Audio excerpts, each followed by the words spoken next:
అందరి బంధువయ్యా భద్రాచల రామయ్యా, ఆదుకునే ప్రభువయ్యా మా అయోధ్య రామయ్యా. ఎప్పుడైనా మీకు అనిపించిందా అవసరమా మనకి ఇదంతా? స్వామిమాలలో అయ్యప్ప స్వామిమాలలో ఉండి కూడా భార్యను చంపేసిండు. ఎక్కడ వచ్చింది స్త్రీ జాతికి స్వాతంత్రం, ఏ స్త్రీకి ఇచ్చింది స్వేచ్ఛ ఈ భారతదేశం. ప్రాణ భయం లేదన్న, అంటే బయటికి వెళ్తున్నప్పుడు కావచ్చు. అంబేద్కర్ గారు 4 పిల్లల్ని చంపుకున్నాడు.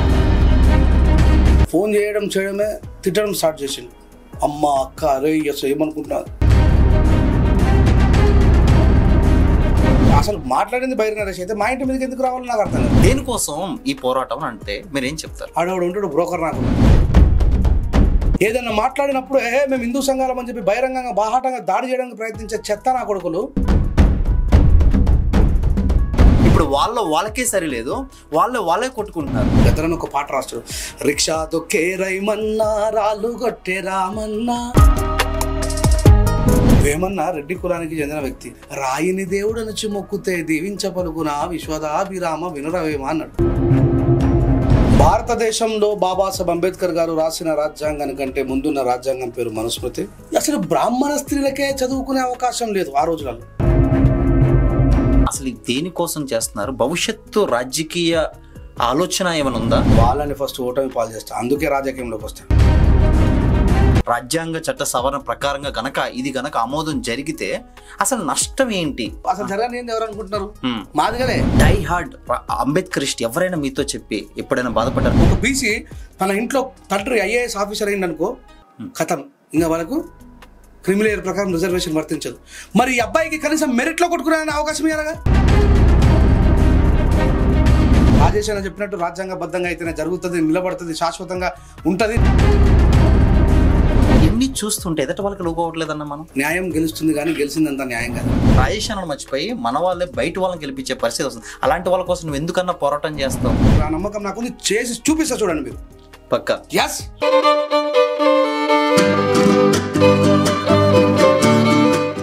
హాయ్, హలో, నమస్తే. నేను మీ ఆల్రౌండర్ రవి. ఇప్పుడు మనతో ఉన్న వ్యక్తి పరిచయం అవసరం లేని పేరు. తన పాట ద్వారా ఉద్యమాన్ని చేయగలుగుతాడు. ఆయన మాట ద్వారా సత్యంతో అనేక మంది యువతని ఉర్రు తొలగించగలుగుతాడు. ఆయన ప్రసంగం కోసం అనేక మంది ఎదురు చూస్తూ ఉంటారు, అది ఎలాంటి వ్యక్తులైనా సరే కనుక. సో మరి రేంజర్ల రాజేష్ గారు స్పీచెస్ కావచ్చు, పాటలు కావచ్చు, చాలామంది అభిమానులు ఉన్నారు. కానీ ఈరోజు రాజేష్ అన్నలో ఒక కొత్త విషయాల్ని ఆయనలోంచి బయట తీసుకొచ్చే ప్రయత్నం అయితే చేద్దాం. అన్న నమస్తే. జై భీమ్. జై భీమ్ అన్న. అసలు జై భీమ్ అంటే ఏంటన్నా? జ్ఞానం వర్ధిల్లాలి. ఓకే, పాలీ భాషలోనా? రైట్ అన్న. సో చాలా మంది మీ అభిమానుల్లో మీ పాటలకి, మీ స్పీచ్లకి నేను కూడా ఒకనన్నా. ముందుగా ఈ ఇంటర్వ్యూ మీ యొక్క పాటతోటి ప్రారంభిస్తే, అంటే యువకులు చాలా మంది ఈరోజు ముఖ్యంగా పాట కూడా ఏ వ్యవస్థ మీద కావాలంటే కుల వ్యవస్థ మీద చాలా మంది, అంటే నాట్ ఒక దళిత వర్గానికి సంబంధించిన వాళ్ళే కాదు, అనేక మంది మన భారతదేశంలో ఈ కుల వ్యవస్థ మీద చాలా మంది విడిపోతున్నారు. దాని గురించి మీ గురించి ఏదైనా ఉద్యమైన పాట ఏదైనా ఉంటే కనుక. అంటే రీసెంట్ గా మొన్న స్వామిమాలలో అయ్యప్ప స్వామిమాలలో ఉండి కూడా భార్యను చంపేసిండు. ఓకే, అది చాలా కలత చెందిన బస్సు బాధ అనిపించింది. ప్రియాంక రెడ్డి మీద కూడా హత్యాచారం, మరి హత్య జరిగినప్పుడు కూడా రాసిన పాట నేను. మొన్న రీసెంట్గా మన జానులేరి చెల్లె కూడా ఆ పాటలో యాక్టింగ్ చేసింది. ఆ పాట నేను రాసిన, మన చెల్లె సింగర్ లక్ష్మి, ఇప్పుడు పుష్ప2లో పాట పాడిన లక్ష్మి ఆ పాట పాడింది. ఆ 2 పాటల్ని ఒకసారి సమాజానికి పరిచయం చేసుకుందాం. ఎక్కడ వచ్చింది స్త్రీ జాతికి స్వాతంత్రం, ఏ స్త్రీకి ఇచ్చింది స్వేచ్ఛ ఈ భారతదేశం, అడుగడుగున మంటలు పెడుతున్న చరితము, అత్యాచారాలకు అవుతుంది నిలయము, నడి రోడ్డున చంపుతున్న స్పందించని సమాజం, దినదినమున దిగజారుతూ బ్రతుకుతుంది ఈ జగం. ఎక్కడ వచ్చింది స్త్రీ జాతికి స్వాతంత్రం, ఏ స్త్రీకి ఇచ్చింది స్వేచ్ఛ ఈ భారతదేశం, కడుపులోనే ఆడదని తెలుసుకుంటారు, కారుణ్యము లేక మమ్ము చంపుతున్నారు, పసిపిల్లలమని చూడక మీ కామముతో పాల బుగ్గలెన్నో చిదిమి వేస్తా ఉన్నారు, అమ్మగా మీకు జన్మనిచ్చి చేసిన మా తప్పు, ఎందుకింతగా మాకు తలపెడితిరి ముప్పు అని ప్రియాంక రెడ్డి మీద జరిగిన అత్యాచారం అప్పుడు ఆ పాట రాసిన. రీసెంట్గా నేను కూడా స్వామి మాల వేసుకున్నా. అంటే స్వామి మాల యొక్క అర్థం ఏంటి అంటే కోపాన్ని కంట్రోల్లో పెట్టుకొని ఒక ప్రాక్టీస్ 45 రోజులు తమో గుణం, రజోగుణం, సత్వగుణం అనేటువంటి 3 గుణాలలో సత్వగుణాన్ని అలవాటు చేసుకోవడం కోసం ఒక 45 రోజులు మనిషి ప్రాక్టీస్ చేస్తాడు. నేను కూడా ఆ ప్రాక్టీస్ అంటే నేను కూడా రాముడు మాల వేసుకునే వ్యక్తిని. అట్లాంటి వ్యక్తి ఆవేశానికి లోనై ఒక భార్యని చంపేసిండు అంటే అసలు మరి మాలలు వేసుకునే వాళ్ళు ఈ సమాజానికి ఎలాంటి సందేశాన్ని ఇస్తున్నారో అర్థం కాక చాలా బాధ అనిపించి రాసిన. ఎందుకయ్యా ఆడదంటే ఇంత ఘోర కక్ష, అమ్మలా జన్మనిచ్చినందుకై శిక్ష. ఎందుకయ్యా ఆడదంటే ఇంత ఘోర కక్ష, అమ్మలా జన్మనిచ్చినందుకై శిక్ష. అర్ధనారీశ్వరుడా ఆజ్ఞను వేయిస్తివా, అడుగడుగు మా బ్రతుకు గండమైందయ. తరతరాల ఈ రాతలు రాసినవ బ్రహ్మయ్య. అంటే శివుడాజ్ఞ లేని చీమైనా కుట్టదని చెప్పి మాట్లాడతారు కదా. అట్లాంటి శివుడే నా శరీరంలో, బ్రహ్మాండమైనటువంటి నా శరీరంలో అర్ధ భాగాన్ని ఇచ్చి స్త్రీని గౌరవిస్తున్నటువంటి ఈశ్వరుడు సుపుత్రుడైనటువంటి అయ్యప్ప స్వామి మాల వేసుకొని ఒక కిరాతకంగా ఆడకూతుని చంపడం ఎంత దుర్మార్గం. ఎక్కడ జరిగింది అనేది రీసెంట్గా ఉన్నాయి. అంత నాకు తెలిసి 15-20 రోజుల క్రితమే మన హైదరాబాద్ చుట్టుపక్కల, నాకు తెలిసి రంగారెడ్డి జిల్లాలో అనుకుంటా, చాలా బాధ అనిపించింది. ఆ సంఘటన చూసిన తర్వాతే నేను అసలు ఏంటి, అసలు సొసైటీ ఎడిపోతుంది. అయ్యప్ప స్వామి మాల వేసుకున్న వాళ్ళు అరేని కూడా ఉచ్చరించారు. అంత శాంతియుతమైనటువంటి ఆలోచన విధానాన్ని కలిగి ఉంటారు కదా వాళ్ళు. అవును. సో నాకు కలిసివేసింది ఏంటి, అసలు దేవునికి భయపడుతున్నామా, అసలు దేవుడికి భయపడతలేమా, దీని మీద ఏ ట్రెండ్ తీసుకొని పోయి మనుషులు ఎటువైపు పోతా ఉన్నారు అనేటువంటి విషయం చాలా కలిసివేసింది. అది మీకు వీడియో ఇది చూపిస్తా. లేకపోతే కొద్దిమంది ఏమనుకుంటారంటే రాజేష్ అన్న ఈ అంటారని తనం మీద మాట్లాడుతున్నటువంటి సందర్భంలో అప్పుడప్పుడు ఈ హిందుత్వ వాదులని బీజేపీ గవర్నమెంట్ ప్రశ్నిస్తూ ఉంటాడు కాబట్టి కావాలని చెప్పేసి రాజేష్ అన్న ఒక అలిగేషన్ పెట్టిండేమో అన్నటువంటి ఆలోచన ఉండద్దు. భార్యను కొట్టి చంపిన అయ్యప్ప దీక్షాపరుడు మేడిపల్లి వెలుగు పత్రికలో వచ్చినటువంటిది. ఓకే. కాకెరే గ్రామానికి తిరుమాయపాలెం, ఖమ్మం జిల్లా తిరుమాయపాలెం కాకెరే గ్రామానికి చెందిన శ్రీకర్ రెడ్డి అత్తమామల్ని మా ఇంట్లో ఎందుకు ఉంచుకోవాలనేటువంటి ఆలోచనతో. అంటే సో ఇలాంటి చూసాక నాకేమనిపించింది అంటే వీళ్ళకు దేవుడు అనే భయం లేదు, భక్తిలో ఉన్నామనేటువంటి భయం కూడా లేదు. సో యాజ్ ఎ ప్రాక్టీషనర్గా నేను ప్రాక్టికల్గా మాల వేసుకొని అత్యవసర పరిస్థితిలో మా ఇంటికి వెళ్తే కూడా ఇంట్లో నుంచి ఏమైనా తీసుకొని రావాలంటే అమ్మ ఇస్తే తప్ప తీసుకోలేనటువంటి, అంత నిష్టగా చేసేటువంటి మాలలో ఒక క్రూరత్వాన్ని ప్రదర్శించడం అనేది నాకు నచ్చలేదు. సో అందుకే ఆ పాట రాయడం జరిగింది. ఓకే అన్న, అంటే ఒక అంబేద్కరిస్ట్గా మీరు రాజ్యాంగాన్ని బలంగా తీసుకొని ఈరోజు ఏదైతే కనుక సత్యాన్ని అండ్ నాట్ ఒక హిందూయిజాన్నే కాదు ప్రతి ఒక్క ఈ డెమోక్రసీలో మీకు ఇచ్చిన వాక్ స్వతంత్రంతో అనేక విషయాలు చెప్తూ ఉంటారు. అంటే అది ఒక పర్టికులర్గా ఒక దేవుడి గురించే కాదు, సత్యాన్ని చెప్తూ ఉంటారు. కానీ దాదాపుగా చాలా రోజులు చూస్తున్నాను రాజేష్ అన్న, మీరు ఎంత సత్యాన్ని చెప్తున్నా, ఎంత వాస్తవాలు చెప్తున్నా, చరిత్రను చెప్తున్నా, హిందూ ధర్మాల్లో ఉన్న వంటి లోతు విషయాలు చెప్తున్నా, కొంతమంది అరే ఇతను విమర్శ చేస్తున్నాడు మిమ్మల్నే కావచ్చు, ఇలాగ ఎవరైతే కనుక చేసిన వంటి చాలా మందిని నేను చూశాను, వీళ్ళందరి మీద ఇట్లా భయంకరమైన దాడులు చేయడం, విమర్శన చేయడం. ఎప్పుడైనా మీకు అనిపించిందా అవసరమా మనకి ఇదంతా, ఎంత చెప్తున్నా కూడా మారని ఈ జనాల కోసం, దేనికోసం, దీనివల్ల నేను, నా కుటుంబం, నా వ్యక్తిగతంగా నేను మనోవేదన చెందడం, ఇలాంటి ఎప్పుడు అనిపించలేదన్న, వెరిత రాలేదా మీకు? అంటే ఈ సొసైటీని ప్రశ్నించాలని నిర్ణయించుకున్న రోజే ఈ సొసైటీ నుంచి ఎలాంటి సమస్యలు వస్తాయనే సంగతి కూడా తెలుసు. నేనేమనుకుంటానంటే ఒక సుభాష్ చంద్రబోస్ లాంటి వ్యక్తి, he knows very well Britishers నన్ను చంపేస్తారని, కానీ దేశం కోసం ఒక పోరాట యోధుడిగా ముందుకు వచ్చిండారా లేదా. చాలామంది భగత్ సింగ్ అంతకంటే యుక్త వయసులో ఉన్నటువంటి వ్యక్తి ఉరికమ్మం ఎక్కిన చరిత్ర మాత్రం ఎక్కడ చూడలేము మనం. అంబేద్కర్ గారు కావచ్చు, స్వామి వివేకానంద గారు కావచ్చు, వాళ్ళు ఏం ఆశించి చేసి ఉండొచ్చు. అంబేద్కర్ గారు 4 పిల్లల్ని చంపుకున్నాడు, సరైనటువంటి తిండి పెట్టలేక భార్య. సో అంటే నేనే సత్యాన్ని మోసుకొని పోయేవాడు భౌతికంగా మరణిస్తాడేమో కానీ నిరంతరం జీవించే ఉంటాడు. ఈరోజు 2500 సంవత్సరాల క్రితం చనిపోయిన బుద్ధుడి గురించి మాట్లాడుకుంటాం, జైన మతం గురించి మాట్లాడుకుంటాం, రాముడి గురించి మాట్లాడుకుంటున్నాం, కృష్ణుడి గురించి మాట్లాడుకుంటాం. యూదా బానిసల విముక్తి కోసం పోరాటం చేసి సిలువనెక్కిన యేసుప్రభు గురించి మాట్లాడుకుంటున్నాం. ఆయన మన దేశం కాదు, అయినా సరే అంటే సత్యానికి ఉన్న పవర్ అలాంటి. ఏదో ఆశించి చేస్తే అది సత్యం కాదు. ఆశించి చేసేవాడు ఎప్పటికైనా సరే ప్యాకేజ్ స్టార్ లాగే మిగిలిపోతాడు. సో బాబాసాహెబ్ అంబేద్కర్, మహాత్మా జ్యోతిబా పూలే, గౌతమ బుద్ధుడు మహనీయులు నడిచినటువంటి మార్గంలో ఒక దేశ పౌరుడిగా ఈ దేశం నా కుటుంబం అనుకుంటున్నా కాబట్టి ఆ కుటుంబంలో అందరి కోసం మాట్లాడేటువంటి అవకాశం నాకు ఉంది కాబట్టి నేను రైతులకు అన్యాయం జరిగినా మాట్లాడినా, హిందువులకు అన్యాయం జరిగినా మాట్లాడినా, క్రైస్తవులకు అన్యాయం జరిగినా మాట్లాడినా, ఎన్ఆర్సీ పేరు మీద ముస్లింలను ఈ దేశం నుంచి తరిమేయాలని ప్రయత్నం చేసినప్పుడు వాళ్ళ కోసం మాట్లాడినా. అంబేద్కర్ గారు మాకు చాలా అద్భుతమైనటువంటి ఒక గొప్ప మాట చెప్తారు. You never feel your the person of category, you feel your first Indian, your last Indian. మొదట మనం భారతీయులం, చివరిగా మనం భారతీయులం. ఈ నడుస్తున్న మార్గంలో కులాలు, మతాలు, వర్గాలు, వైషమ్యాలు, తారతమ్యాలు అన్నీ ఉంటాయి. కానీ భారతీయత కోసమే పనిచేయాలని చెప్పి బాబాసాహెబ్ అంబేద్కర్ గారు చెప్తారు. దాన్ని పట్టుకొని ఆయన వారసులుగా మేము ముందుకు పోతున్నాం కాబట్టి చాలా జరిగింది. గాంధీ గారు స్వాతంత్రం కోసం అంత పెద్ద పోరాటం చేస్తే గాడ్సే గారు ఆయనకు తుపాకి పెట్టి కాల్ చేసిండు. ఆయన పరిస్థితి ఏం చేస్తాం పాపం. ఇప్పుడు 2 ప్రధానమంత్రులు కావాలా. ఇక్కడ సర్దార్ వల్లభాయ్ పటేల్ గారు ప్రధానమంత్రి కోసం ఉన్నాడు. చిన్న వయసులో ఉన్నటువంటి పండిట్ జవహర్లాల్ నెహ్రూ ఉన్నాడు. అలాగే జిన్నా ఉన్నాడు. ఇప్పుడు ఏడప్పుడు సాధ్యమవుతుంది? సాధ్యం కాదు. కాబట్టి పాపం ఏమన్నాడు ఆయన, మేర దేహకు తుకుడా కరవు లేక మేర దేశకు తుకుడా మత్ కరవు అన్నాడు. నా దేహాన్ని ముక్కలు చేయను కానీ నా దేశాన్ని ముక్కలు చేయకను. లోపలికి పోయిన తర్వాత ఏం జరిగిందో తెలియదు. ఆ విషయం బహుశా గాడ్స్కి నచ్చకపోవచ్చు. అంటే రాజకీయాలు వేరు, ఉద్యమాలు వేరు. అందుకే ఈ విషయం ప్రజలు అర్థం చేసుకోవాలి. రాజకీయాలకి ఉద్యమాలకి చాలా, ఉద్యమం అనేది మూల వస్తువు, దాంట్లో మార్పులు చేర్పులు ఉండవు.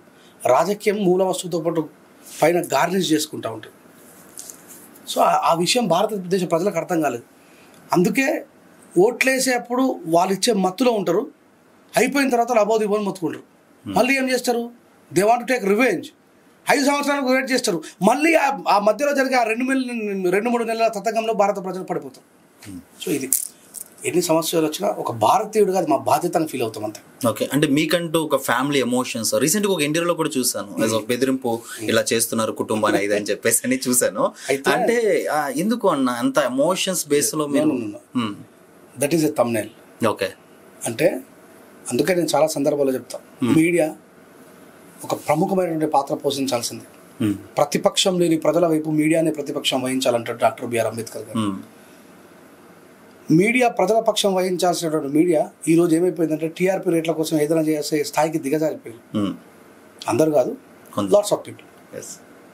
అక్కడ వ్యూవర్షిప్ కోసం రేంజర్ల నన్ను ఏమన్నానండి కానీ నా కుటుంబాన్ని ఏమనకండి అని కన్నీళ్లు పెట్టుకున్నాడు రాజేష్. నా కుటుంబం జోలికి రాక ఆ థంబ్నెయిల్లో ఉన్నటువంటి తాత్పర్యం లోపల ఉండదు. అవును, చూసాను. లేదు అందులో అన్యాయం జరిగినప్పుడు ఏడుస్తా కావచ్చు, కానీ సమాజంలో జరుగుతున్న రుగ్మతలు చూసి ఏడుస్తా కావచ్చు. నేను కూడా మనిషిని, నాకు కూడా ఎమోషన్స్ ఉంటాయి. నా భార్య, పిల్లలు, వాళ్ళందరికీ తెలుసు నేను ఏం చేస్తున్నాను. నన్ను ఒక వ్యక్తి ఫోన్ చేయడమే తిట్టడం స్టార్ట్ చేసిండు. అమ్మ, అక్క, అరే అసలు ఏమనుకుంటున్నా, తిట్టు బ్రదర్ తిట్టు అని తిట్టి సిగ్గు లేదని, కోపం వస్తలేదా అని చెప్పంటే, మీరు తిట్టడం అయిపోయిన తర్వాత మాట్లాడతాను. బ్రదర్ చెప్పండి అసలు విషయం ఏంటి? ఎందుకు రా నువ్వు మొత్తం హిందూ మతం అంటావు, అదంటావు, ఇదంటావు, ఇట్లా అట్లా నువ్వు మొత్తం మతాల మధ్యలో చిచ్చు పెడుతున్నావు, నువ్వు క్రైస్తవులను తిడుతున్నావు, వాళ్ళని తిడుతున్నావు. బ్రదర్, మీరు దేవునికి వకాలు తప్పించుకొని నన్ను తిట్టాలని నిర్ణయించుకున్నారా? అవురా, నువ్వు మా దేవుని అంటావా? దేవుడికి నోరు లేదా? మీరు దేవుడి కంటే శక్తివంతులని ఒప్పుకోండి ఫస్ట్. ఈ సృష్టికి తలరాత రాసేవాడు బ్రహ్మదేవుడైతే నన్ను తిట్లువాడే తలరాత రాసిండా? నిన్ను తిట్టే తలరాత రాసిండా? కర్త కర్మ క్రియ అంతా నేనన్నాడు కదా శ్రీకృష్ణ పరమాత్ముడు. మరి నేను మాట్లాడుతున్న ప్రతి మాట కూడా ముందుగానే ఆయన రాసే ఉన్నాడు కదా, మరి నువ్వు ఆయన ఎదురుస్తున్నావని అడిగిన. This is not my wrong, నా తప్పు కాదు అది. బ్రహ్మదేవుడు రాసిండు. శ్రీకృష్ణ పరమాత్ముడు ఈ భూమి మీదకి నన్ను పంపించిండు, ఇట్లా ప్రశ్నించి బిడ్డ, నీ జాతికి జరుగుతున్న అన్యాయాన్ని ప్రశ్నించమని ఆయన ముందే రాసి పంపించిండు. ఆడ స్క్రిప్ట్ ఆయన రాసిన తర్వాత నన్ను ఎందుకు తిడుతున్నావు అని చెప్పాను. అంటే ప్రాక్టికల్గా ఆయన కోపాన్ని తగ్గించిన తర్వాత, మిత్రమా, హిందుత్వంలో భాగమైనటువంటి మా జాతుల మీద కొద్దిమంది అహంకారపూరితంగా చేసినటువంటి దాడులని నేను ఆ సమాజానికి రిప్రజెంటేషన్గా ఉన్నా కాబట్టి, ఆ సమాజానికి నాయకుని కాబట్టి, అయ్యా మేము మనుషులమే కదా, మేము పాకిస్తాన్ నుంచో ఆఫ్ఘనిస్తాన్ నుంచో ఎక్కడి నుంచో వలస వచ్చిన వాళ్ళం కాదు కదా, తోటి భారతీయులపైన ఇట్లా అన్యాయం జరుగుతుంది, ఇది ఎక్కడి సంస్కృతి నాకు అర్థం కాదు, ఇది హిందుత్వం బలహీనపడడానికి గల కారణం కాదా? హిందువుల మీద దాడి చేసిన తర్వాత మిగతా ఇప్పుడు నువ్వు నా దేవుడి దగ్గరికి రాకు, నా గుళ్ళకి రావద్దు, నువ్వు అంటారా ఇంకో దేవుని వెతుక్కుంటాడు కదా సహజంగా మనిషి. అది మనిషికి ఉన్నటువంటి సహజ లక్షణం. మీరు చేసే పొరపాట్ల వల్లే ఈ దేశంలో క్రైస్తవ్యం కావచ్చు, అంతకుముందు ఇస్లాం కావచ్చు డెవలప్ అయింది. ఆ తప్పును మీరు సరిదిద్దుకోమని అంబేద్కర్ గారు చెప్పిండు అని చెప్పిన తర్వాత అరే సారీ అన్న, నేను తప్పర్థం చేసుకో. సో ఆయనని ఒప్పించడానికి 1 గంట టైం పట్టింది. అట్లాగే సత్యం అనేది కొంచెం ఆలస్యంగా వెలుగులోకి వస్తుంది. ఓకే. సో అట్లా. ఓకే అన్న, ఇప్పుడు ఓపెన్గా ఒక విషయం అంటే మీరు నాకు ఓపెన్గా చెప్తారనుకుంటున్నాను. అంటే మీకు ప్రాణ భయం లేదన్న, అంటే బయటికి వెళ్తున్నప్పుడు కావచ్చు, లేదంటే కనుక ఎవరైనా కనుక హిందువులకు సంబంధించి, ఎందుకు ఈ ప్రశ్న అడుగుతున్నానంటే గతంలో అంటే చాలా మందికి ఇది ఒక ప్రశ్నగా మిగిలిపోయింది. మీరు ఏం క్లారిటీ ఎందుకంటే మీరు స్టార్టింగ్ లో నేను స్వామిమాల వేసుకున్నాను అని చెప్పేసి అన్నారు.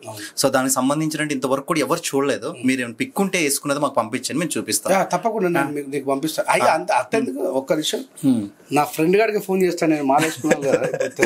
లేదన్నా, ఏదన్నా స్వామిమాల వేసుకున్నది ఏదైనా ఫోటో ఉంటే నేను భద్రాచలం పోయినా. ఓకే. భద్రాచలం అయ్యో నేను మాల వేసుకొని కూర్చుంటే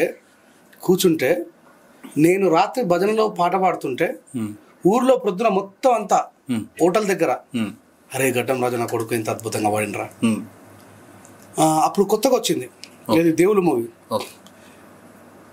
అందరి బంధువయ్యా భద్రాచల రామయ్యా, ఆదుకునే ప్రభువయ్యా మా అయోధ్య రామయ్యా, చేయూతనిచ్చేవాడయ్యా మా సీతారామయ్యా, కోర్కెలు తీర్చేవాడయ్యా కోదండ రామయ్యా, అందరి బంధువయ్యా భద్రాచల రామయ్యా అని పాడితే మార్నింగ్ అంతా ఊర్లో అదే టాపిక్. ఎంత అద్భుతంగా ప్రతిదీ నాకు చాలా ఇష్టం. శివ శివ శంకర భక్త శంకర శంభో హర హర నమో నమో, శివ శివ శంకర భక్త శంకర, పుణ్యము పాపము తెలియని నేను, పూజలు సేవలు చేయని నేను, ఏ తీరు చేయాలి నీ పూజలు, ఏ లీల చేయాలి నీ సేవలు, శివ శివ శంకర భక్త శంకర శంభో హర హర నమో నమో. అంటే నా లోపల భక్తి అనేది లేకపోతే ఇంత అద్భుతంగా వాడగలుగుతానా? లేదు. ఇది ఎప్పుడు వేసుకున్నారన్న మాల మీరు? 2007 ఏప్రిల్లో నా పెళ్ళయింది. నేను పెళ్ళైన తర్వాతనే రాముడు మాల వేసుకున్నా. రాముడు మాల వేసుకున్న తర్వాత నేను భద్రాచలం పోయి భద్రాచలం నుంచి వచ్చి కొండగట్లో ఆ గుండు తీసుకున్న తర్వాత ఒక 10 రోజులకే అంబేద్కర్ గారి గురించి కదిరి కృష్ణ గారు మాట్లాడుతుంటే ఫస్ట్ టైం విన్నా. ఓకే. సో అంటే మీరు అంటే ఇక్కడ ఒక చిన్న కంటిన్యూషన్ అన్న, అంటే అంబేద్కర్ గారి గురించి మీకు తెలియక ముందు మీరు మాలేసుకున్నారు, దాని గురించి స్వామి మాల వేసుకున్నప్పుడు దాని యొక్క దీక్ష గురించి అయ్యప్ప గురించి తెలియనప్పుడు మీరు వేసుకున్నారు.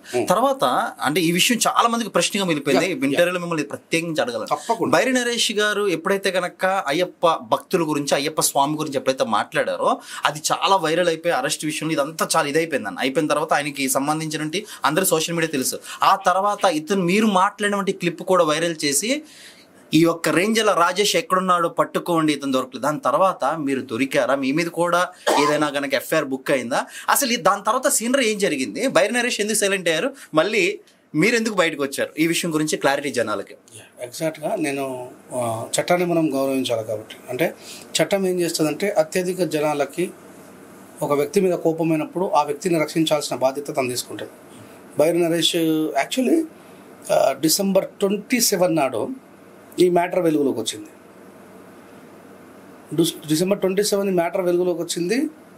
ఒకవైపు తీన్మార్ మల్లన్న నాకు ఫోన్ చేసి, నేను నెల్లూరులో బుద్ధిస్ట్ మ్యారేజ్కి పోయి వస్తున్నా, తీన్మార్ మల్లన్న నాకు ఫోన్ చేసి, నాకు మంచి మిత్రుడు అన్న ఏమైంది మరి బైరి నరేష్ ఇట్లా మాట్లాడిండు, మిమ్మల్ని కూడా స్క్రోల్ చేస్తూ ఉన్నారు పక్కకు, మీరు కూడా ఉన్నారు కో స్పీకర్గా, ఏంటి సంగతి అంటే అంటే విషయము స్పష్టమైనప్పటికీ కూడా ఉపయోగించిన భాష వల్ల అవతల వాళ్ళు ఇబ్బంది పాలైనరన్న. అంటే కొంచెం తెలంగాణ మాస్ పీపుల్కి అర్థమయ్యేటట్టు మహబూబ్నగర్ జిల్లాలో జరిగిన సభ కాబట్టి మాస్ పీపుల్కి అర్థమయ్యే విధంగా కొంచెం ఆ భాష ఏదైతే ఉన్నదో అది అవతల వాళ్ళకి గుచ్చుకునేలాగా తలగడం వల్ల అట్లా జరిగింది అని చెప్పేసి. సో నేను దాంట్లో ఛత్రపతి శివాజీ గారి గురించి, ఆయన చరిత్ర గురించి, మహాత్మా పూలే గురించి మాట్లాడడానికి నాకేం సంబంధం లేదు. కానీ ఫ్రీ ప్లానెడ్గా 27 రోజే మా ఇంటి మీదకి అసలు మాట్లాడింది బైరి నరేష్ అయితే మా ఇంటి మీదకి ఎందుకు రావాలో నాకు అర్థం కాదు. ఫస్ట్ మా ఊరు చుట్టుపక్కల ఉన్న వాళ్ళు వచ్చి మా అమ్మతో మా భార్యతో రాజేష్ అన్న చాలా మంచోడు, ఆయన కూడా మాలేసుకున్నాడు, ఎందుకు ఇట్లా అడ్డమైన వాళ్ళతో తిరుగుతున్నాడు, ఆ సభలలో ఎందుకు పార్టిసిపేట్ చేస్తున్నాడు అని చెప్పి మంచిగా మాట్లాడాడు. తర్వాత చాలామంది అసలు 100, 200, 300, 400, 500, 600 వచ్చి అసలు రెంజల్ రాయస్ ఇది నాకు ఇప్పటికే క్లారిటీ లేని విషయం ఏంటంటే నేను అక్కడ అసలు ఎలాంటి బాధ్యత వహించిన వ్యక్తిని కాదు. వచ్చిండ్రు తర్వాత నేను సిపి గారికి ఫోన్ చేసిన, ఆయన 400 మంది పోలీస్ బలగాన్ని పంపించిండు. అక్కడ కొంచెం మా భార్య పిల్లల్ని బెదిరింపు గురి చేసే ప్రయత్నం చేస్తే మా బామ్మర్దులు, మా వాళ్ళు, మాలోళ్ళు, మాదిగోళ్ళు, ముదిరాజులు, ముస్లిమ్స్ అందరూ ఉండి వాళ్ళని వారించారు. లోకల్లో ఉన్నటువంటి మా సర్పంచ్ రాజారెడ్డి కూడా ఉండి, అరే అసలు మీరంతా అయ్యప్ప స్వాములు జై శ్రీరామ్ అని ఎందుకు అంటారు, మీరంతా బీజేపీ వాళ్ళు అసలు ఎవరు అని ఆయన గొడవ పెట్టుకున్నాడు. మా సర్పంచ్ మా కాక గొడవ పెట్టుకొని, మానగంట పెద్ద భక్తులు మీరు, వాడే అద్భుతమైనటువంటి పాటలు పాడాడు, అసలు మీరంతా ఎవరు చూసినా మీరు భక్తులు లెక్కరు, మీరంతా గుండాగలు లెక్కున్నారు అని చెప్పి చాలాసేపు గొడవ పెట్టుకున్న తర్వాత ఇక పోలీసులు అక్కడ విషయాన్ని సద్దుమణికిపించిన తర్వాత నా మీద జనవరి 3 సావిత్రిబాయి పూలే జయంతి రోజు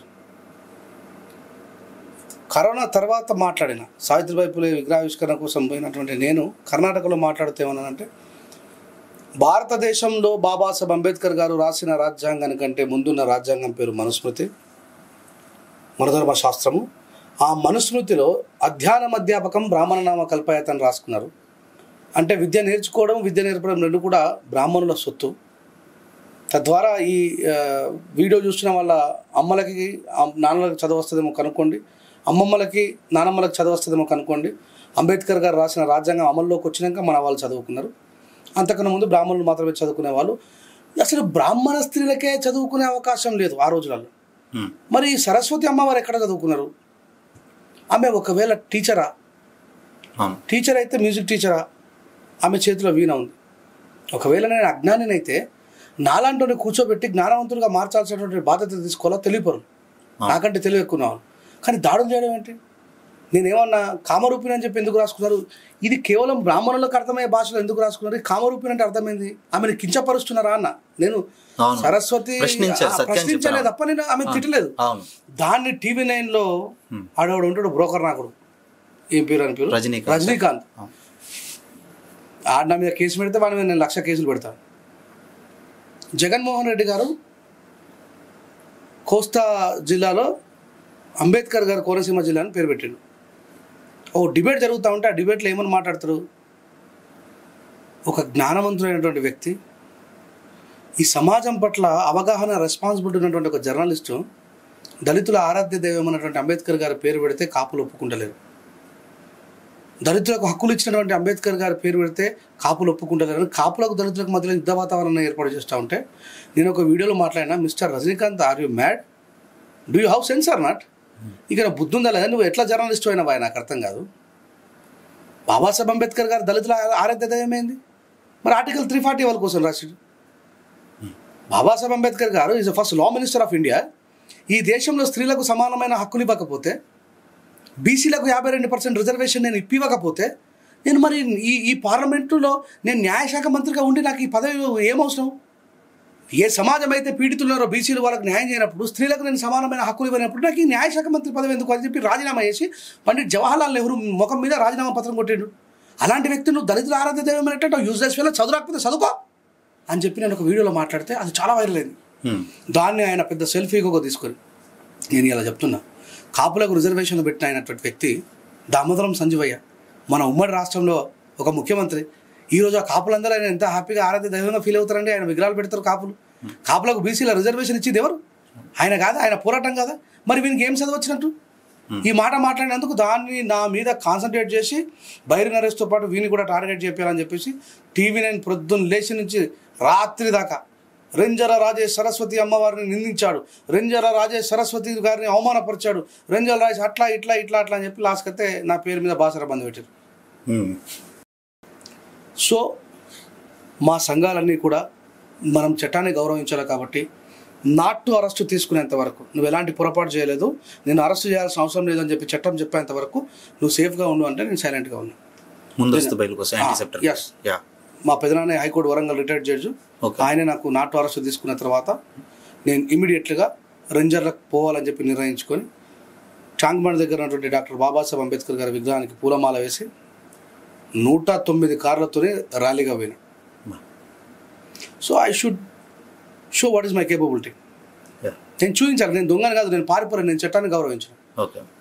ఇప్పుడు నేను ఒక చెడ్డవాణ్ణి అయితే 109 కార్లు నేను రాజకీయ నాయకుని కాదు, నా సొంత డబ్బులతో పెట్టుకోలే. నన్ను ప్రేమించే తమ్ములకు, నన్ను ప్రేమించే అన్నలకు చెప్పిన నేను వస్తున్నా, నాతో పాటు ర్యాలీలో పాల్గొంది. ఇంకా బహిరంగ ప్రకటన చేస్తుంటే నేషనల్ 44 దద్దరిల్లిపోయేది. మీరు చరిత్రలో చూడండి, 109 కార్లతో ర్యాలీ చేసేవానికి ఎవరు కూడా ఉండకపోవచ్చు.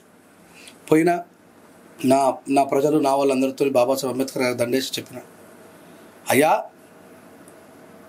ఒక బాబాసాహెబ్ అంబేద్కర్కి వారసుడుగా ఆర్టికల్ 90 నాకు ఇచ్చిన నేను బూతులు మాట్లాడలేదు, చాలా క్లియర్గా మాట్లాడి ఏమన్నా నీకు సాక్ష్యం చూపించిన కదా. అయ్యా ఈ దేశంలో చదువుకునే హక్కు కేవలం బ్రాహ్మణులకు మాత్రం ఉన్నది, చదువు నేర్పే హక్కు కేవలం బ్రాహ్మణులకు మాత్రమే ఉన్నది. అంబేద్కర్ రాసిన రాజ్యాంగానికంటే ముందున్న రాజ్యాంగంలో ఇది ఉన్నది. దాని ప్రకారం ఈ శ్లోకాలు, వేద ఇతిహాస పురాణాలు, అవసరమైతే తెలుగు బైబుల్ రాసిన వాళ్ళు, అవసరమైతే తెలుగు ఖురాన్ రాసిన వాళ్ళు, హిందీ ఖురాన్ రాసిన వాళ్ళు కూడా వీళ్ళే బ్రాహ్మణులే. ఎందుకంటే క్లియర్గా చెప్తుంది కదా, రాజ్యాంగంలో మనకు హక్కు లేదు కాబట్టి మన తర్వాత మన తండ్రులు ఎస్సీ ఎస్సీ బీసీ రెడ్డి కమ్మ కాపులలో కూడా వాళ్ళ తండ్రులు చదువుకోలేరు అని చెప్పి అంత క్లియర్గా చెప్పిన తర్వాత కూడా అర్థం చేసుకోకుండా భక్తి అనేటువంటి దాంతో ఇంకా పదే టీవీ 9 పని లేక కోట్ల రూపాయలు ఇచ్చి అంత పని చేయకపోదు కావచ్చు నా కోసం. ఒక రోజంతా నా కోసం కేటాయించు. బాసరా అమ్మవారి సరస్వతిని బంధు పెట్టించారు. సో నా మీద అయింది, అలిగేషన్ అయింది. పోలీసులు వచ్చి 41 CRPS నోటీస్ మీద సంతకం పెట్టుకున్నారు. ఆ కేసు నడుస్తూ ఉన్నది. ఆ కేసు నిరూపణలో నిలబడదు. ఓకే, అండ్ ఇంకా కేసు నడుస్తుంది, నిర్ధారణ అయితే కాలేదు. ఓకే, సో అది విషయం. ఓకే, సో ఇప్పుడు దీని గురించి ఇంకా మీరు భయపడకుండా ఎందుకు అన్న విషయం కూడా నేను సమాధానం చెప్పాలి. తర్వాత మేము సోషల్ మీడియా ద్వారా మెల్లిమెల్లిగా చాలా మందికి అర్థమైంది. నా నిజ జీవితాన్ని చెప్పడం స్టార్ట్ చేసిన. ఇప్పుడు ఊర్లలో మా అమ్మ ముదిరాజ్ అండి, వాళ్ళ కులదైవము పార్వతమ్మ వారు. కొన్ని ఏరియాలలో పెద్దమ్మ అంటారు, కొన్ని ఏరియాలో శుక్లారాయణ దేవుడు అని చెప్పి అంటారు. I should respect my mother culture. మేము కోడిని కోసినా, మేకను కోసినా, ఫ్రెండ్స్ అందరూ పిలుస్తాం, భోజనం పెడతాం. అంటే బొట్టు పెట్టుకుంటేనే హిందువా? ఇట్లా తయారు చేసి బీజేపీలు ఈ సర్టిఫికేట్ పెట్టుకొని తిరగాలి జేబులా. నన్ను మాట్లాడితే కలా క్రిస్టియన్ అంటారు. అరే నేను ఏమంటున్నా, నా బాధ ఏంటో అర్థం చేసుకోరు. నన్ను ఏ మసీదు నుంచి అరే నువ్వు మాలామాది కూడా ఎవరు తోసేలే. నన్ను ఏ చర్చి నుంచి మీరు మాలామాది కావాలి అంటారని వాళ్ళు మా మెట్ల మీదకి రావద్దని తోసేలే. నా తోటి హిందువులే నన్ను బాధ పెడుతురు. స్వయాన ముఖ్యమంత్రి కేసీఆర్ గారి సొంత నియోజకవర్గంలో బొడ్రాయి పండుగ దగ్గరికి మాలామాది గారు పోతే కట్టెలు బట్టి కొట్టిరు, నా అక్క చెల్లెలను రక్తం గారిలా కొట్టిరు. మరి ఏ హిందువు మా కోసం మాట్లాడాడే? ఏదన్నా మాట్లాడినప్పుడు మేము హిందూ సంఘాలం అని చెప్పి బహిరంగంగా బాహాటంగా దాడి చేయడానికి ప్రయత్నించే చెత్త నా కొడుకులు. అరే మన తోటి హిందువుల మీద ఇంత ఘోరంగా దాడి చేస్తుంది తప్పురా, వాళ్ళు మనతో సమానం అని చెప్పి ఏ ఒక్క నా కొడుకు మాట్లాడలే. మొన్న రీసెంట్గా క్రాంతి తీసుకున్న ఒక ఇంటర్వ్యూలో చీకోడి ప్రవీణ్ అని అడిగిండు, అన్న మరి ఇట్లా మరి చూద్దాం మా హిందువులు దళితులు హిందువులు కాదంటే ఎందుకు కాదు, ఖచ్చితంగా నా అన్నదమ్ములే అన్నాడు. మరి వాళ్ళ మీద దాడి చేయనప్పుడు మీరు ఎందుకు స్పందించారు? నా దృష్టికి వస్తే ఖచ్చితంగా స్పందిస్తున్నాడు. నేను ఆ దృష్టికి తీసుకుపోయిన ఒక విషయాన్ని ఇమీడియట్గా స్పందించాడు. ఇలాంటి హిందువులు కావాలి. హిందువులలో మానవతావాదులు మనమంతా ఒకటే అనేటువంటి వాళ్ళు వచ్చిన రోజు నాకు అర్థం కాని విషయం ఏంటంటే, భారతదేశం 1947 నుంచి రూలింగ్ బై హిందూస్, హిందుత్వం ప్రమాదంలో ఉన్నదంటారు. హిందువులే పరిపాలించిన ఈ దేశంలో హిందుత్వం ప్రమాదంలో ఉన్నదంటారు. దళితులను ప్రేమించు, తోటి వాళ్ళని ప్రేమించు, గౌరవించు. ఎస్టీలు అని చెప్పి బీసీలు అని చెప్పేసి మన మధ్యలో ఈ వితండవాదాన్ని బంద్ చేసి మనం అందరం ఒకటే అనేటువంటి ప్రేమను కలిగి ఉన్నప్పుడు ఇప్పుడు రాముడిని నీకు ఆదర్శం ఒక రకంగా కనబడుతుంది, నాకు ఆదర్శంగా ఒక రకంగా కనబడుతుంది. నేను రాముని ఆదర్శంగా తీసుకుంటా. ఎట్లా రాముని ఆదర్శంగా తీసుకుంటా? రాముడు ఏకపత్ని వ్రతుడు, రాముడు ఒకటే మాట ఒకటే బాణం, తీసి పారదొప్పి కులాలన్నీ ఎవరు కావాలరా? మనం అందరం హిందువులం సమానం చెప్పి గొల్లల పిల్లని తీసుకొని కుమ్మరుల పిల్లలు లగ్గం చేసుకుంటే రాజేంద్ర నగర్లో అలా తండ్రి వచ్చి చేతి నరకు పడేసిండు. ఎందుకురా ఇంత మీరిద్దరు బీసీలేగా, ఎందుకు ఇట్లా చేసినామని చెప్పి పోలీసులు అడిగితే, సార్ మా కులపులు అందరూ కలిసి అరే మన కులంలో పిల్లగాడు దొరకరా పోయి కుమ్మరుని లగ్గం చేసుకున్నా అని చెప్పేసి వాళ్ళందరూ నన్ను దిమాగ్ ఖరాబ్ చేసేసారు. అందుకే నా బిడ్డను చంపేస్తాను పోయినా కానీ నా బిడ్డను చంపాలని ధైర్యంగా చేతి నరికేసిన సార్ అని చెప్పిండు. ఎవరు చేసినా తప్పిది. ఒక ఇద్దరు బీసీలు ఎస్సీలు అంటే చాలా పక్కన పెట్టు, మమ్మల్ని తక్కువ కులం వాళ్ళు ఎస్టీలు అంటే వాళ్ళు సాగ్రిగేషన్ చేసే వాళ్ళు ఆటవిక జీవులు అని చెప్పి పక్కన పెడుతున్నారు. మరి బీసీలలో కూడా ఎక్కితే అది మరి ఎట్లా చెప్తావు నువ్వు హిందువులందరం సమానం అని చెప్పేసి? నా మీద దాడి జరిగినంతసేపు నా మీద దాడి చేసినామని ప్రతి వాడిని ప్రశ్నిస్తానే ఉంటా. నా మీద దాడి చేసేవాడు ముస్లిండు కాదు, నా మీద దాడి చేసేవాడు నన్ను అంటరాని వాడుగా చూసేవాడు క్రైస్తవుడు కాదు. నా తోటి హిందూ, నాతో పాటు పుట్టిన హిందువు నన్ను అంటరాని వాడు అంటున్నాడు. కాబట్టి మరి నీకు ఎవరి పేరు చెప్పాలా? నువ్వు నన్ను అంటరాని అంటే కేఏ పాల్ సార్ పేరు చెప్పాలా? నువ్వు నన్ను అంటారు అని చెప్పంటే అక్బరుద్దీన్ ఓవైసీ పేరు చెప్పాలా? నువ్వే అంటున్నావు, ఖచ్చితంగా చెప్పాల్సిన బాధ్యత ఉంటుంది కదా. Yes, exactly. ఇప్పుడు మీరు చెప్పిన ప్రకారంగా చూస్తే ఇప్పుడు మీరు చెప్తున్న ఈ స్పీచ్ ఏదైతే ఉందో ట్రూత్ మ్యాక్సిమం అందరు కూడా అంటే ఏంటి వెనకబడినటువంటి వర్గాలే కాకుండా అగ్రవర్ణ కులాల వ్యక్తులు అని చెప్పేసి అనుకున్న ప్రతి ఒక్కరు కూడా మీ ఇంటర్వ్యూ ప్రతి చూస్తారు, ఎందుకంటే ఎక్కడ దొరుకుతాడని. అంటే ఇప్పుడు మీరు ఎంత చెప్తున్న సత్యం వాళ్ళకి తెలిసినా కూడా ఇదే రకంగా మూర్ఖంగా ముందుకెళ్ళిపోతున్నప్పుడు దేనికోసం ఈ పోరాటం అంటే మీరేం చెప్తారు? నేను ఒక్కటే చెప్తున్నా, ఈ మాట భగత్ సింగ్ని అడిగినా, ఈ మాట అంబేద్కర్ని అడిగినా, ఈ మాట పూలేని అడిగినా, ఈ మాట బుద్ధుడికి ఏమవసరం అండి? శుద్ధోదర మహారాజుకు ఏకైక పుత్రుడు. అంత పెద్ద మహారాజు కడుపులో పుట్టినట్టు బుద్ధుడు కాళ్ళకు చెప్పులు లేకుండా ఈ సమాజం కోసం బయటకు వచ్చింది. ఆయన నాకు ఆదర్శం. ఆయన మీద జరగలేవా? పూలే గారి మీద జరగలేవా? బాబాసాహెబ్ మీద జరగలేవా?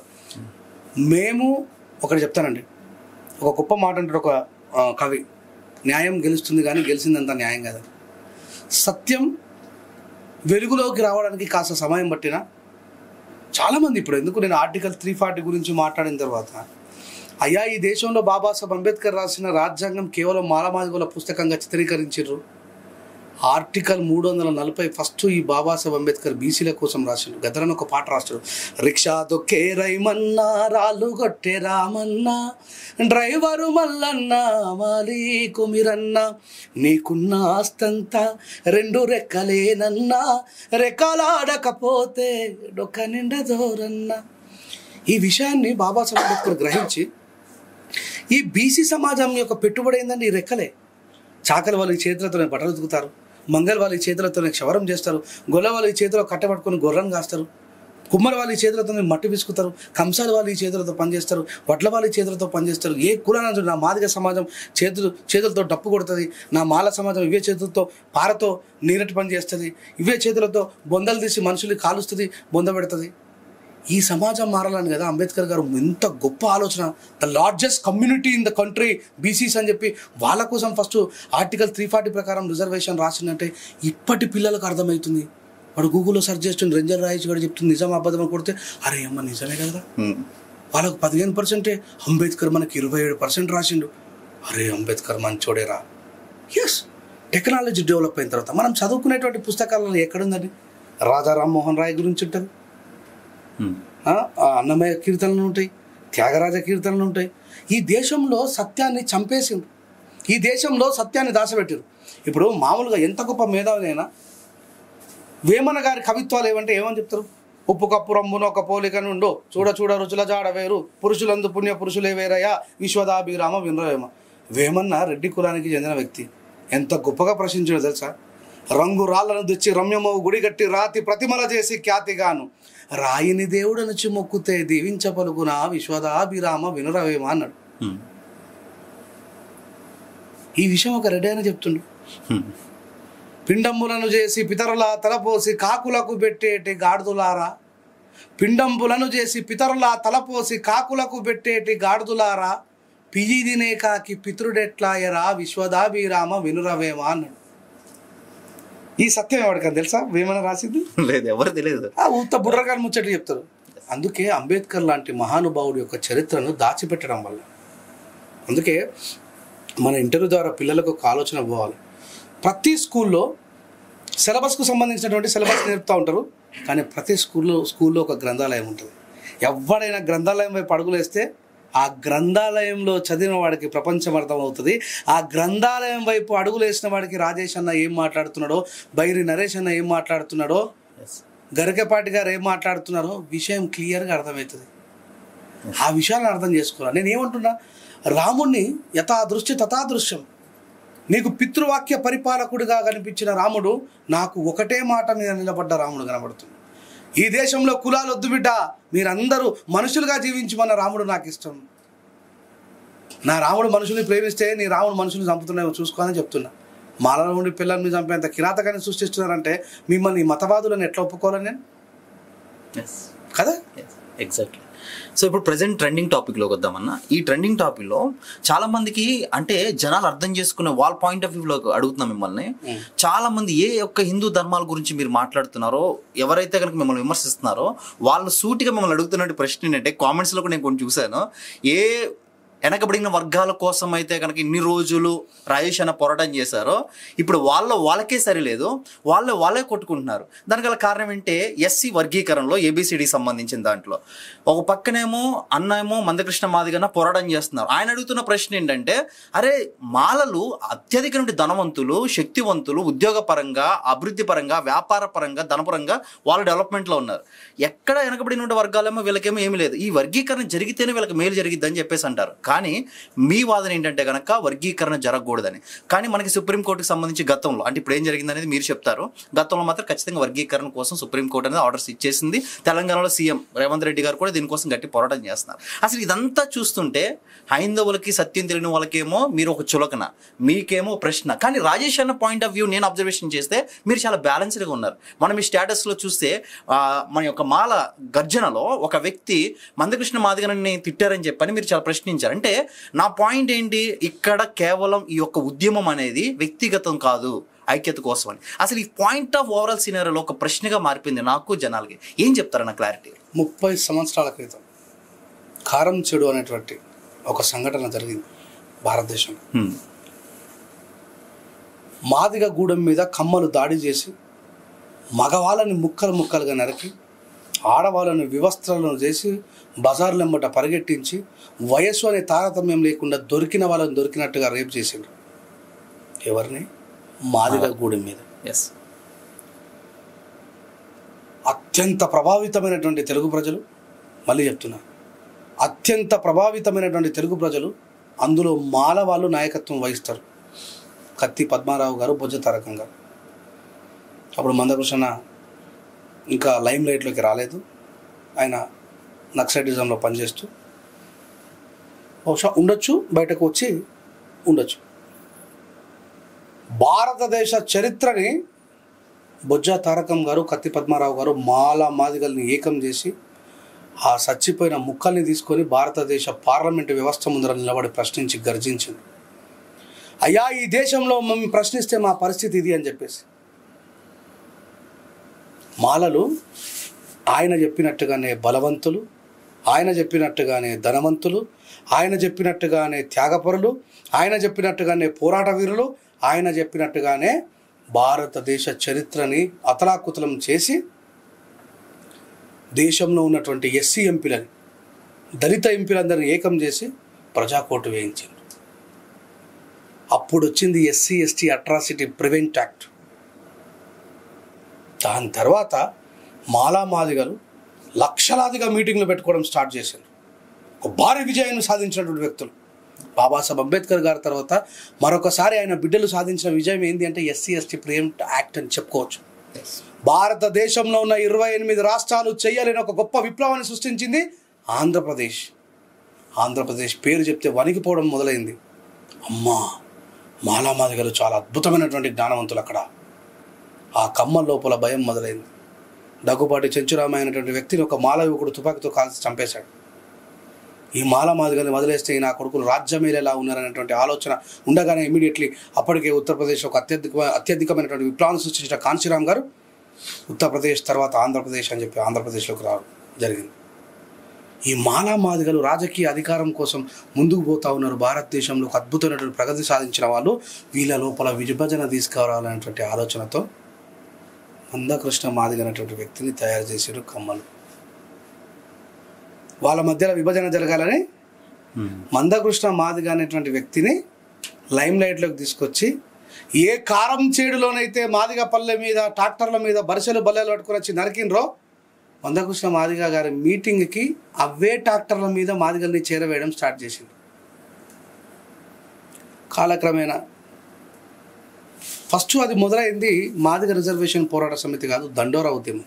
ఓకే, మన సహోదరుడు దండోరా అంటున్నాడు, తప్పే ఉందిలే, ఎదగని మనోడేగా, దండోరా ఉద్యమాన్ని నిర్మాణం చేసుకొని అని చాలామంది మాలలు సపోర్ట్ చేశారు. ఆర్థికంగా అన్ని రకాలుగా సపోర్ట్ చేశారు.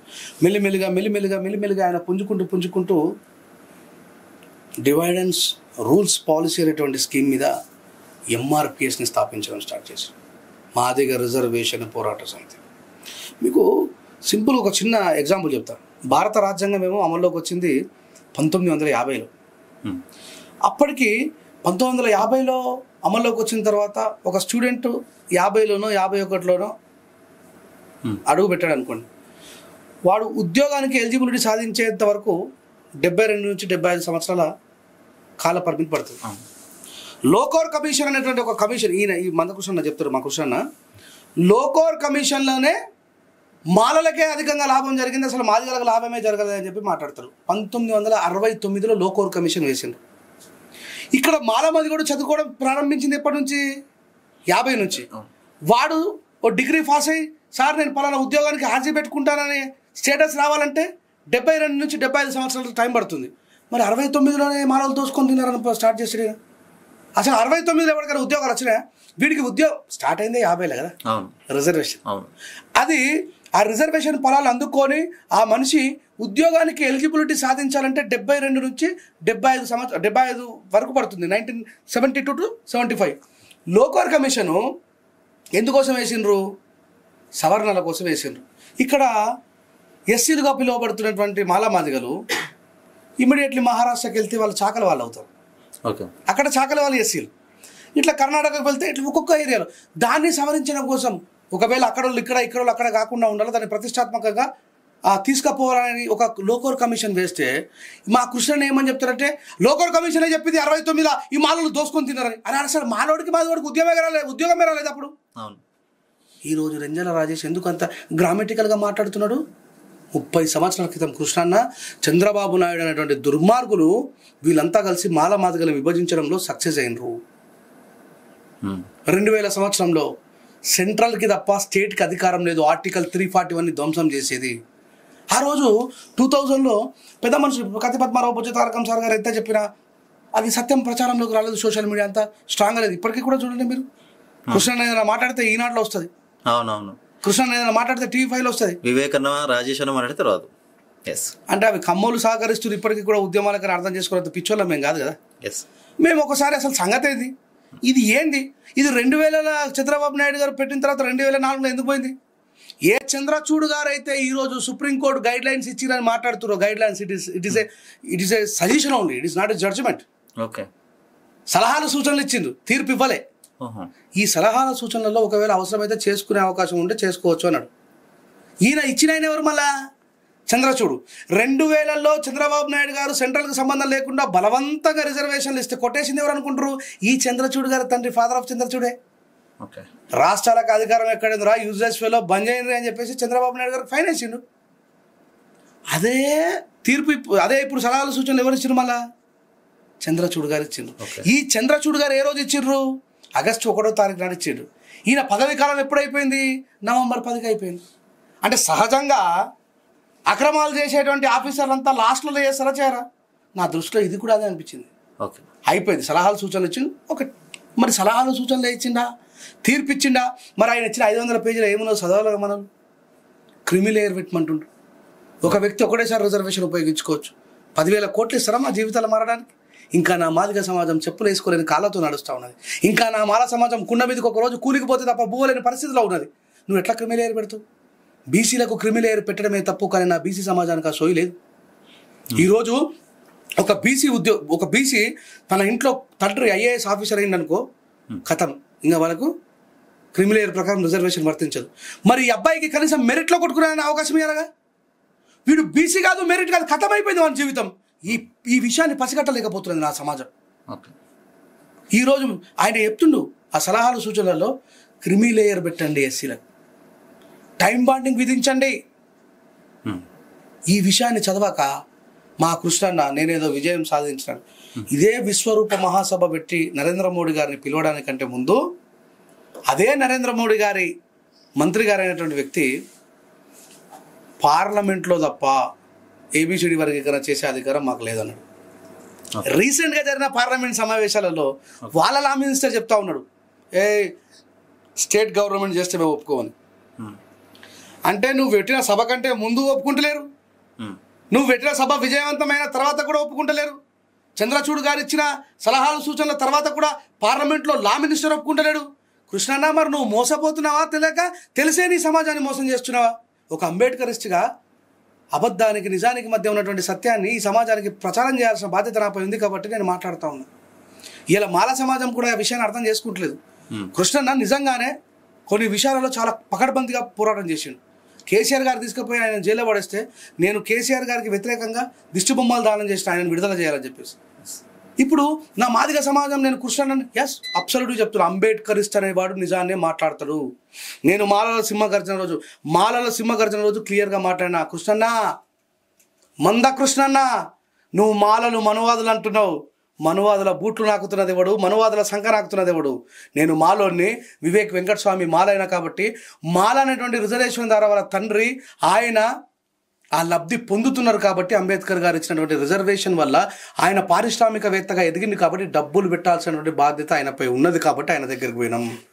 మేము మాలోలం కాబట్టి మాలోల దగ్గరికి పోయినాం. నువ్వు మాదిగైనావు కాబట్టి మాదిగల దగ్గరికి పోకుండా మొత్తం భారత రాజ్యాంగాన్ని మారుస్తారన్న దుర్మార్గుడి దగ్గరికి ఎట్లా పోయినావు అని చెప్పి ప్రశ్నించిన. ఇప్పుడు మాల సమాజం అరే సూపర్ ప్రశ్నించరు మావాడు మందకృష్ణ ఏ అన్నావు. మరి మందకృష్ణ మాదిగ గారు చేసిన మంచిని చెప్పినప్పుడు కూడా డైజెషన్ చేసుకోవాలిగా. ఇక్కడ బీజేపీ మాల మాదిగల మధ్యలో అంతర్యుద్ధాన్ని పెట్టడం కోసం పకడ్బందీగా ప్లాన్ చేస్తున్నది. ఈ విషయం మాదిగలు అర్థం చేసుకోవాలా, మాలలు అర్థం చేసుకోవాలా? ఒక అంబేద్కరిస్ట్గా నాకు కనబడతా ఉన్నది. అయ్యా కాలాదాన్ని వాపస్ లేకేంగా అని చెప్పి 9 సంవత్సరాల క్రితం చెప్తారు ఈ ప్రైమ్ మినిస్టర్. ప్రజలారా तुम जीरो बैलेंस अकाउंट ओपन कीजिए, मैं काला धन वापस लेके आऊंगा, सबके अकाउंट में 15 लाख रुपया डालूंगा అన్నాడు. 120 కోట్ల జనాభాని మోసం చేసిన మోసగాడు నరేంద్ర మోడీ గారు వేసిండు అన్న. ఏ రాష్ట్రంలోనే ఎవరైనా చెప్పిరా అన్న? అన్నా కృష్ణన్న 120 కోట్ల జనాభాని మోసం చేసిన మోసగాడిని నమ్మి ఎవరు ఏబిసిడి వర్గీకరణ చేస్తున్నట్టు ఎట్లా ఒప్పుకుంటున్నావు అని చెప్పి ప్రశ్నించిన. అప్పుడు మాలోళ్ళందరికీ రాజేశ్వరి మావాడు మంచి జ్ఞానవంతులపై ఏం మాట్లాడినాను.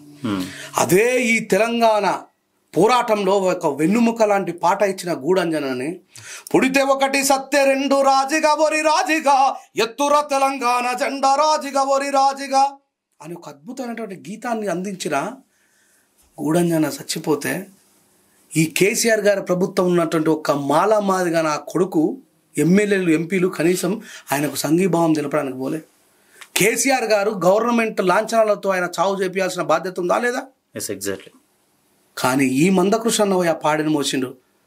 ఏం కేసీఆర్ గారు మీకు ఇంత అహంకారమా? నా మాల సోదరు చచ్చిపోతే కనీసం సంఘీభావం తెలుపదా నీ ప్రభుత్వం అని? ఇది నిజం కాబట్టి మరి చెప్పకపోతే ఎట్లా? ఇప్పుడు మాలలందరూ ఏమైనా ప్రచారం చేస్తున్నారు, అవి చూసినావా మందకృష్ణని మంచిగా పొగుడు. అరే నిజం సత్యం చెప్పమన్నాడు ఆ బాబాసాహెబ్ అంబేద్కర్, బుద్ధుడు, పూలే. ఆయన చేసిన మంచిని చెప్పినా, ఆయన చేస్తున్న చెడుని చెప్పినా, నువ్వు బీజేపీల వైపు నిలబడి పోరాడుతున్నావు, నువ్వు అసలు మా మందకృష్ణ కావు, నువ్వు బీజేపీ ఏజెంట్ అన్నప్పుడు ఏమో మాలోళ్ళు సపోర్ట్ కొడతారు. ఆయన చేసిన మంచిని చెప్పినప్పుడు నా మీద ట్రోలింగ్ చాలు చేశారు. మందకృష్ణ మాదిగా పైసలు ఇచ్చినట్టున్నాడు, ఈడు కూడా బీజేపీ పోయేటట్టున్నాడు, ఈడు మాల జాతి ద్రోహి అని చెప్పి మెల్లగా నా మీద ప్రచారం చేశారు. ఎవ్వడేమనుకున్నా మాలలో మాదిగలు కలవాల్సిన అవసరం ఉంది. వాళ్ళు కలిసి నిజమైనటువంటి ఎస్సీ ఎస్టీ బీసీ మైనార్టీలు కలిసి చేయాల్సినటువంటి ఉద్యమం వేరుంది. వాళ్ళు మర్చిపోయారు కావచ్చు, నేను మర్చిపోలే. తప్పుని తప్పుగా ఒప్పుని ఒప్పుగా ఎప్పుడు చెప్తూనే ఉంటా. ఆ విషయాన్ని అర్థం చేసుకోక మొన్న ఒక ఆయన నోరు జారింది. ఎందుకంటే కులం అనేటువంటి మ్యాటర్ చాలా డెలికేట్ అయిన మ్యాటర్. దాన్ని చాలా ప్రేమగా ఆప్యాయంగా నేను ఫస్ట్ మాట్లాడినప్పుడు నా మాదిగ సోదరులందరూ నా మీద విమర్శలు చేశాను. మెల్లిమెల్లిగా అరే మా రాజేష్ అన్న దేనికోసం తాపత్రయపడుతుందో అర్థమవుతుందిరా అని చెప్పి ఆలోచన చేశాను. మెల్లిమెల్లిగా అర్థమవుతుంది. అందుకే చెప్పిన సత్యం వెలుగులోకి రావడానికి కాస్త సమయం పట్టినా వెలుగులోకి వస్తుంది. ఇప్పుడు మాలని మాదిగలు, ఇప్పుడు మాదిగల నుంచి ఎవరు బయటకు రాలే. ఒక ప్రొఫెసర్ గాలి వినోద్ కుమార్ వచ్చిండు. ఎస్ నేను ఏబిసిడి వర్గీకరణ వద్దనలేదే. ఏబిసిడి వర్గీకరణ రాజ్యాంగబద్ధంగా జరగాలన్న. ఎందుకంటే కాన్స్టిట్యూషన్ని రక్షించే వ్యక్తులం మనం బగైర్ కాన్స్టిట్యూషన్ పోతే రేపు పొద్దున బీజేపీ వాళ్ళని ఎట్లా ప్రశ్నిస్తాం, కాంగ్రెస్ వాళ్ళని ఎట్లా ప్రశ్నిస్తాం, రేపు టీఆర్ఎస్ గవర్నమెంట్ వస్తే ఎట్లా ప్రశ్నిస్తాం? అప్పుడు ఏమంటాడు, మీకు వాటాలు వేసుకునే నాడేమో రాజ్యాంగబద్ధంగా లేకపోయినా మీరు సపోర్ట్ చేయరు, ఈరోజు ఈ రాజ్యాంగబద్ధంగా లేదని చెప్పి ఇంకొక విషయం మీరు ఎట్లా ప్రశ్నిస్తున్నాం అని చెప్పి నన్ను అడగరా? So I'm the person of I'm the constitutional సేవర్గా నేను ఖచ్చితంగా నేను చెప్పిన. కృష్ణన్న మీరు బలవంతంగా రేవంత్ రెడ్డిని భయపెట్టి చేపించిన సేమ్ 2000 వచ్చి 2004 ఎట్లా పోయిందో గట్లనే పోతుంది. గప్పటికైనా సరే నా సమాజానికి రాజేష్ అన్న మొత్తుకునేది నిజం రా. రాజేష్ అన్న చెప్పినట్టు రాజ్యాంగబద్ధంగా అయితేనే జరుగుతుంది, నిలబడుతుంది, శాశ్వతంగా ఉంటుంది, లేకపోతే లేదనే విషయం ఆ సమాజానికి అర్థమవుతుంది. నేను కూడా సపరేట్గా సైలెంట్గా ఉన్నా. కానీ మాల జాతి అందరికీ కూడా ఏకం చేస్తా ఉన్నా. మాల జాతిని ఏకం చేయడం ఎట్లా చేస్తా ఉన్నా? మాలలో ఉన్నటువంటి కొద్దిమంది స్వార్థపరులు మాదిగలకు వ్యతిరేకంగా తయారు చేసే ఆలోచన కలిగి ఉన్నారు కాబట్టి లేదు మనం సేవ్ ఇండియన్ కాన్స్టిట్యూషన్ పేరు మీదే పోవాలని చెప్పి అంటున్నా. ఇక్కడ ఇద్దరు లంగలే. ఎస్ ఎందుకంటున్నా, మంచి వాళ్ళు ఉన్నారు, స్వార్థపరులు ఉన్నారు. నన్ను అడిగారు, ఓహో వివేక్ వెంకటస్వామి గారు మినిస్టర్ కోసం ఇదంతా చేస్తున్నారు. అరే వేముల వీరేశం అన్న కూడా ఏం భయ్ తప్పే ఉంది, మేము 15% ఉన్నాం, మాకు రెండు మినిస్టర్ ఇస్తే తప్పేంది. నేనన్నా ఎందుకు ఇలాంటి ఎట్లా ఉంటాయంటే ఈ గాఢాంధకారంలోకి నెట్టేసేటువంటి మాటలు ఏవైతే ఉంటాయో మనుషుల్ని శాశ్వతంగా విభజిస్తాయి. వాళ్ళు ఎంత మంట పెట్టాలని ప్రయత్నిస్తే నేను అంబేద్కరిజంతో అంత నీళ్ళు పోసుకుంటూ వస్తున్నా. వివేక్ వెంకటస్వామి గారికి మినిస్టర్ ఇస్తే తప్పేంది అంటున్నా. వివేక్ వెంకటస్వామి గారికి ఇవ్వాలా, ఆయనతో పాటు నా మాదిగ సమాజం నుంచి వేముల వీరేశంకు కూడా ఇవ్వాలని డిమాండ్ చేస్తున్నారు. రంజన్ రాజ్ని నిన్నగాక మొన్న రెడ్డి జాగృతి వాళ్ళందరూ పోయి మేము మాదిగలకు సంఘీభావం తెలుపుతున్నాం, మేము మాదిగలకు మద్దతు ఉన్నామని చెప్పి అన్నారు. అయ్యా మరి మీరు రెడ్డి సంఘం అందరూ కలిసి పెద్ద మీటింగ్ పెట్టుకొని మా కృష్ణను పిలిచి బహిరంగ మీటింగ్ పెట్టుకొని రేవంత్ రెడ్డిని పిలిపించి 2 మాదిగలకు మినిస్టర్ ఇవ్వమని చెప్పు. నిజమైన మీ ప్రేమను అట్లా ప్రకటించుకోండి. మీ కల్లిబొల్లి మాటలు నమ్మడానికి మేము అవలగలమా? మా తాతల కాలం అంటే మా తాతలకు చదువు రాలేదు, మా తండ్రులకు చదువు రాలేదు, మా చదువుకున్నాం కాబట్టి మీ కుట్రలు కుతంత్రాలు కుయుక్తులు అన్నీ తిప్పికొడతాం. నిజంగా రెడ్డి సామాజిక వర్గానికి నా మాదిగ సమాజం పట్ల ప్రేమ ఉంటే 2 మినిస్టర్లు ఇప్పిమని చెప్పి డిమాండ్ చేస్తూ ఉన్నా. అట్లా చాటుకోండి మీ ప్రేమని. ఇప్పుడు మీ రెడ్డి రూలింగ్ నడుస్తుంది కదా గవర్నమెంట్.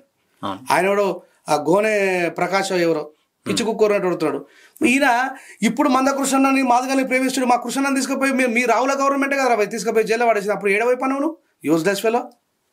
ఇలాంటి పిచ్చి పిచ్చి కుక్కలు మాట్లాడుతున్న మాటలకి సమాధానం చెప్పాల్సిన అవసరం లేదు. సమాజానికి మెల్లిమెల్లిగా అర్థమవుతుంది. అంతెందుకు ఈ జయప్రకాష్ నారాయణ గారు వచ్చి ఓహో ముసలి కన్నీరు గారుస్తా ఉన్నాడు. ఈయన మానవతావాది.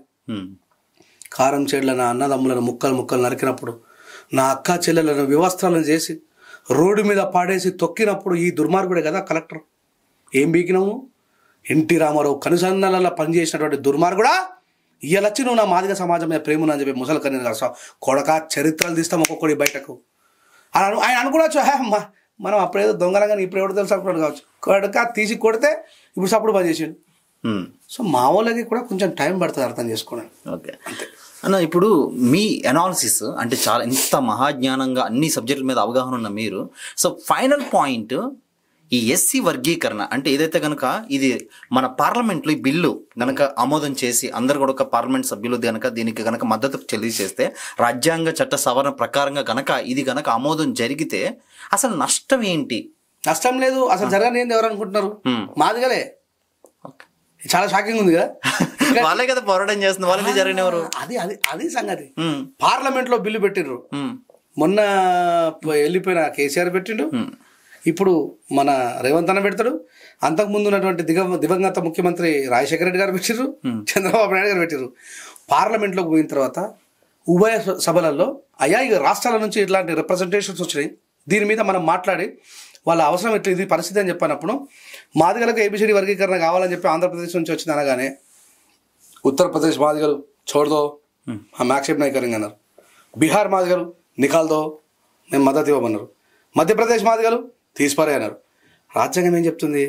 ఒక చట్టాన్ని సగం దేశంలో సగం మంది యాక్సెప్ట్ చేయాలి, అది పార్లమెంట్ లో చేయొచ్చు, రాజ్యాంగ సవరణ చేయొచ్చు. ఇప్పుడు అత్యధికంగా మాదిగలు ఉన్నటువంటి బీహార్ ఉత్తరప్రదేశ్ పక్కకు పోతేనే సగం దేశం పోయినట్టు, దానికి అడిషనల్ గా మధ్యప్రదేశ్ కూడా తోడైంది. మరి ఇప్పుడు ఎవరు ఆపుతున్నారు పార్లమెంట్ లో? మాదిగల మాలలా? 100% మాదిగలే కదా. ఈ విషయాన్ని కృష్ణ చెప్పడు, చెప్తే నా మాదిగ సమాజం ఆలోచన పడుతుంది, ఓహో ఇది పార్లమెంట్ కు విరుద్ధం కాబట్టి పైన ఉన్నటువంటి మాదిగలు ఆపుతా ఉన్నారు అని చెప్పి. There is one more chance. Okay, పంజాబ్లో తమిళనాడులో ఏం జరిగిందంటే అందరూ ఒక అండర్స్టాండింగ్కి వచ్చి ఎప్పుడో ఇచ్చిన రిజర్వేషన్లో మన తాతలకు మన తండ్రులకు మనకు మన పిల్లలు పుట్టారు కాబట్టి మన జనాభా పెరిగింది, మనం 15% రిజర్వేషన్ 20% పెంచుకొని పంచుకుందామంటే ఈనడాయన. నేను కూడా కోరుకుంటున్నాను ఇప్పుడు ఖచ్చితంగా బలవంతంగా కావాలి, అయిన తర్వాత పోయితే అరే రాజేష్ గారు చెప్పింది వాస్తవం రా, అజ్జయ్య సార్ చెప్పింది వాస్తవం రా, ప్రొఫెసర్ గాలి వినోద్ కుమార్ చెప్పింది వాస్తవం రా అనే విషయం ఈ సమాజానికి తెలుస్తుంది. ఇప్పుడు మా మాదిగ సమాజానికి ఎట్లుందంటే ఆ బాహుబలి సినిమాలో అంటాడు ప్రభాస్, అనుష్క దగ్గరకు వచ్చి ఇట్లా అగ్గి పెట్టగానే ఆయన మహారాజు అని చెప్పి తెలవగానే నువ్వు కావాలని చెప్పి నన్ను బంధించుకోపోవడానికి అబద్ధం ఆడినావు కదా అంటే మహారాణి మంచి మాట కూడా కోపంలో రుచించదన్నట్టు ఇప్పుడు మా వాళ్ళకి నేను చెప్పిన అర్థమవుతుంది. రాజేష్ అన్న మంచి అంబేద్కర్ ఇష్టగానే కానీ రాజేష్ అన్న మాలోడ్రా మాల ప్లాట్ఫామ్ మీద మాట్లాడుతున్నాడు. ఎస్, తర్వాత మీకే అర్థమై అప్పుడు వాళ్ళే కలవాలా, కలుస్తాం నిలుస్తాం గెలుస్తాం, రాజకీయ అధికారం వైపు కంపల్సరీ బీసీలతో కలిసిపోతాం, బీసీలో ఉన్నటువంటి మానవతావాదులను తీసుకొని పోతాం, రెడ్డిలైనా కమ్మలైనా విలువైన బ్రాహ్మణులైనా సరే మనిషిని మనిషిగా ప్రేమించే వాళ్ళతో మేము ఎప్పుడు స్నేహం చేస్తాం, వాళ్ళతో ఎప్పుడు కలిసిమెలిసి ఉంటాం. ఇప్పుడు ఇన్ కేస్ గనకన్నా మీకున్న అనాలిసిస్ ప్రకారంగా చూసుకుంటే ఈ పోరాటం అంతా అంటే మీరు చెప్తున్న ప్రకారంగా చూస్తే రాజేష్ అన్న దగ్గర అద్భుతమైన సబ్జెక్ట్ ఉంది, రాజేష్ అన్న ఏదైనా మాట్లాడగలుగుతారు. కానీ సీనియారిటీ ప్రకారంగా చూసుకుంటే, అంటే మా దగ్గర ఒపీనియన్ చెప్తున్నానన్న, సీనియారిటీ ప్రకారంగా చూసుకుంటే రాజేష్ అన్న ఎవరు ఈ ప్రపంచానికి తెలియక ముందే గొప్ప పోరాటం చేసిన వ్యక్తి మన మందకృష్ణ మాదిగ అంత పోరాటం చేసిన వ్యక్తి. ఆయన ఏది చేసినా రైటే చేస్తాడు, అతను ఏ నిర్ణయం తీసుకున్నా కరెక్ట్ తీసుకుంటాడు అనే వేలు వెళ్ళిపోతున్నారు తప్ప మీరు చెప్పింది ఎలా నమ్ముతారు? 30 సంవత్సరాలుగా కృష్ణన్న ఎన్నిసార్లు ఫెయిల్ అయ్యిండు? ఇంతవరకు కూడా ఆయనకు అట్లీస్ట్ ఒక మంత్రి పదవి కూడా ఆయన తీసుకొని అన్నాడు, తీసుకోడు కూడా. ఆయన పాపం అంటే ఈ సమాజానికి నిజంగా అంత తెలివి ఉంటే ఆయన మహాజన సోషలిస్ట్ పార్టీ పెడితే 2 సార్లు ఓడిపోయిండు. ఆ సమాజం ఆయన గెలిపించుకోగలిగిందా?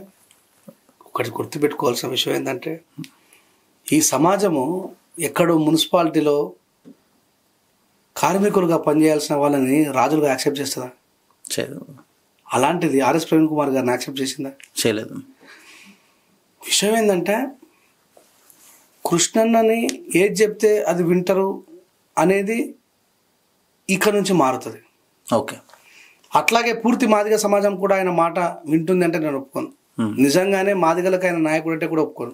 ఒక వర్గానికి నాయకుడు, ఎంఆర్పిఎస్ నాయకుడు, లేకపోతే ప్రవీణ్ కుమార్ సార్ ఎందుకు వస్తాడు, లేకపోతే విశారదన మహారాజ్ ఎందుకు వస్తాడు, లేకపోతే యాదకల భాస్కరన్ ఎందుకు వస్తాడు, లేకపోతే మన మేడి పాపన్ ఎందుకు వస్తాడు, లేకపోతే టీఎంఆర్పిఎస్ వంగపల్లి శ్రీనివాస్ గారు ఎందుకు వస్తారు?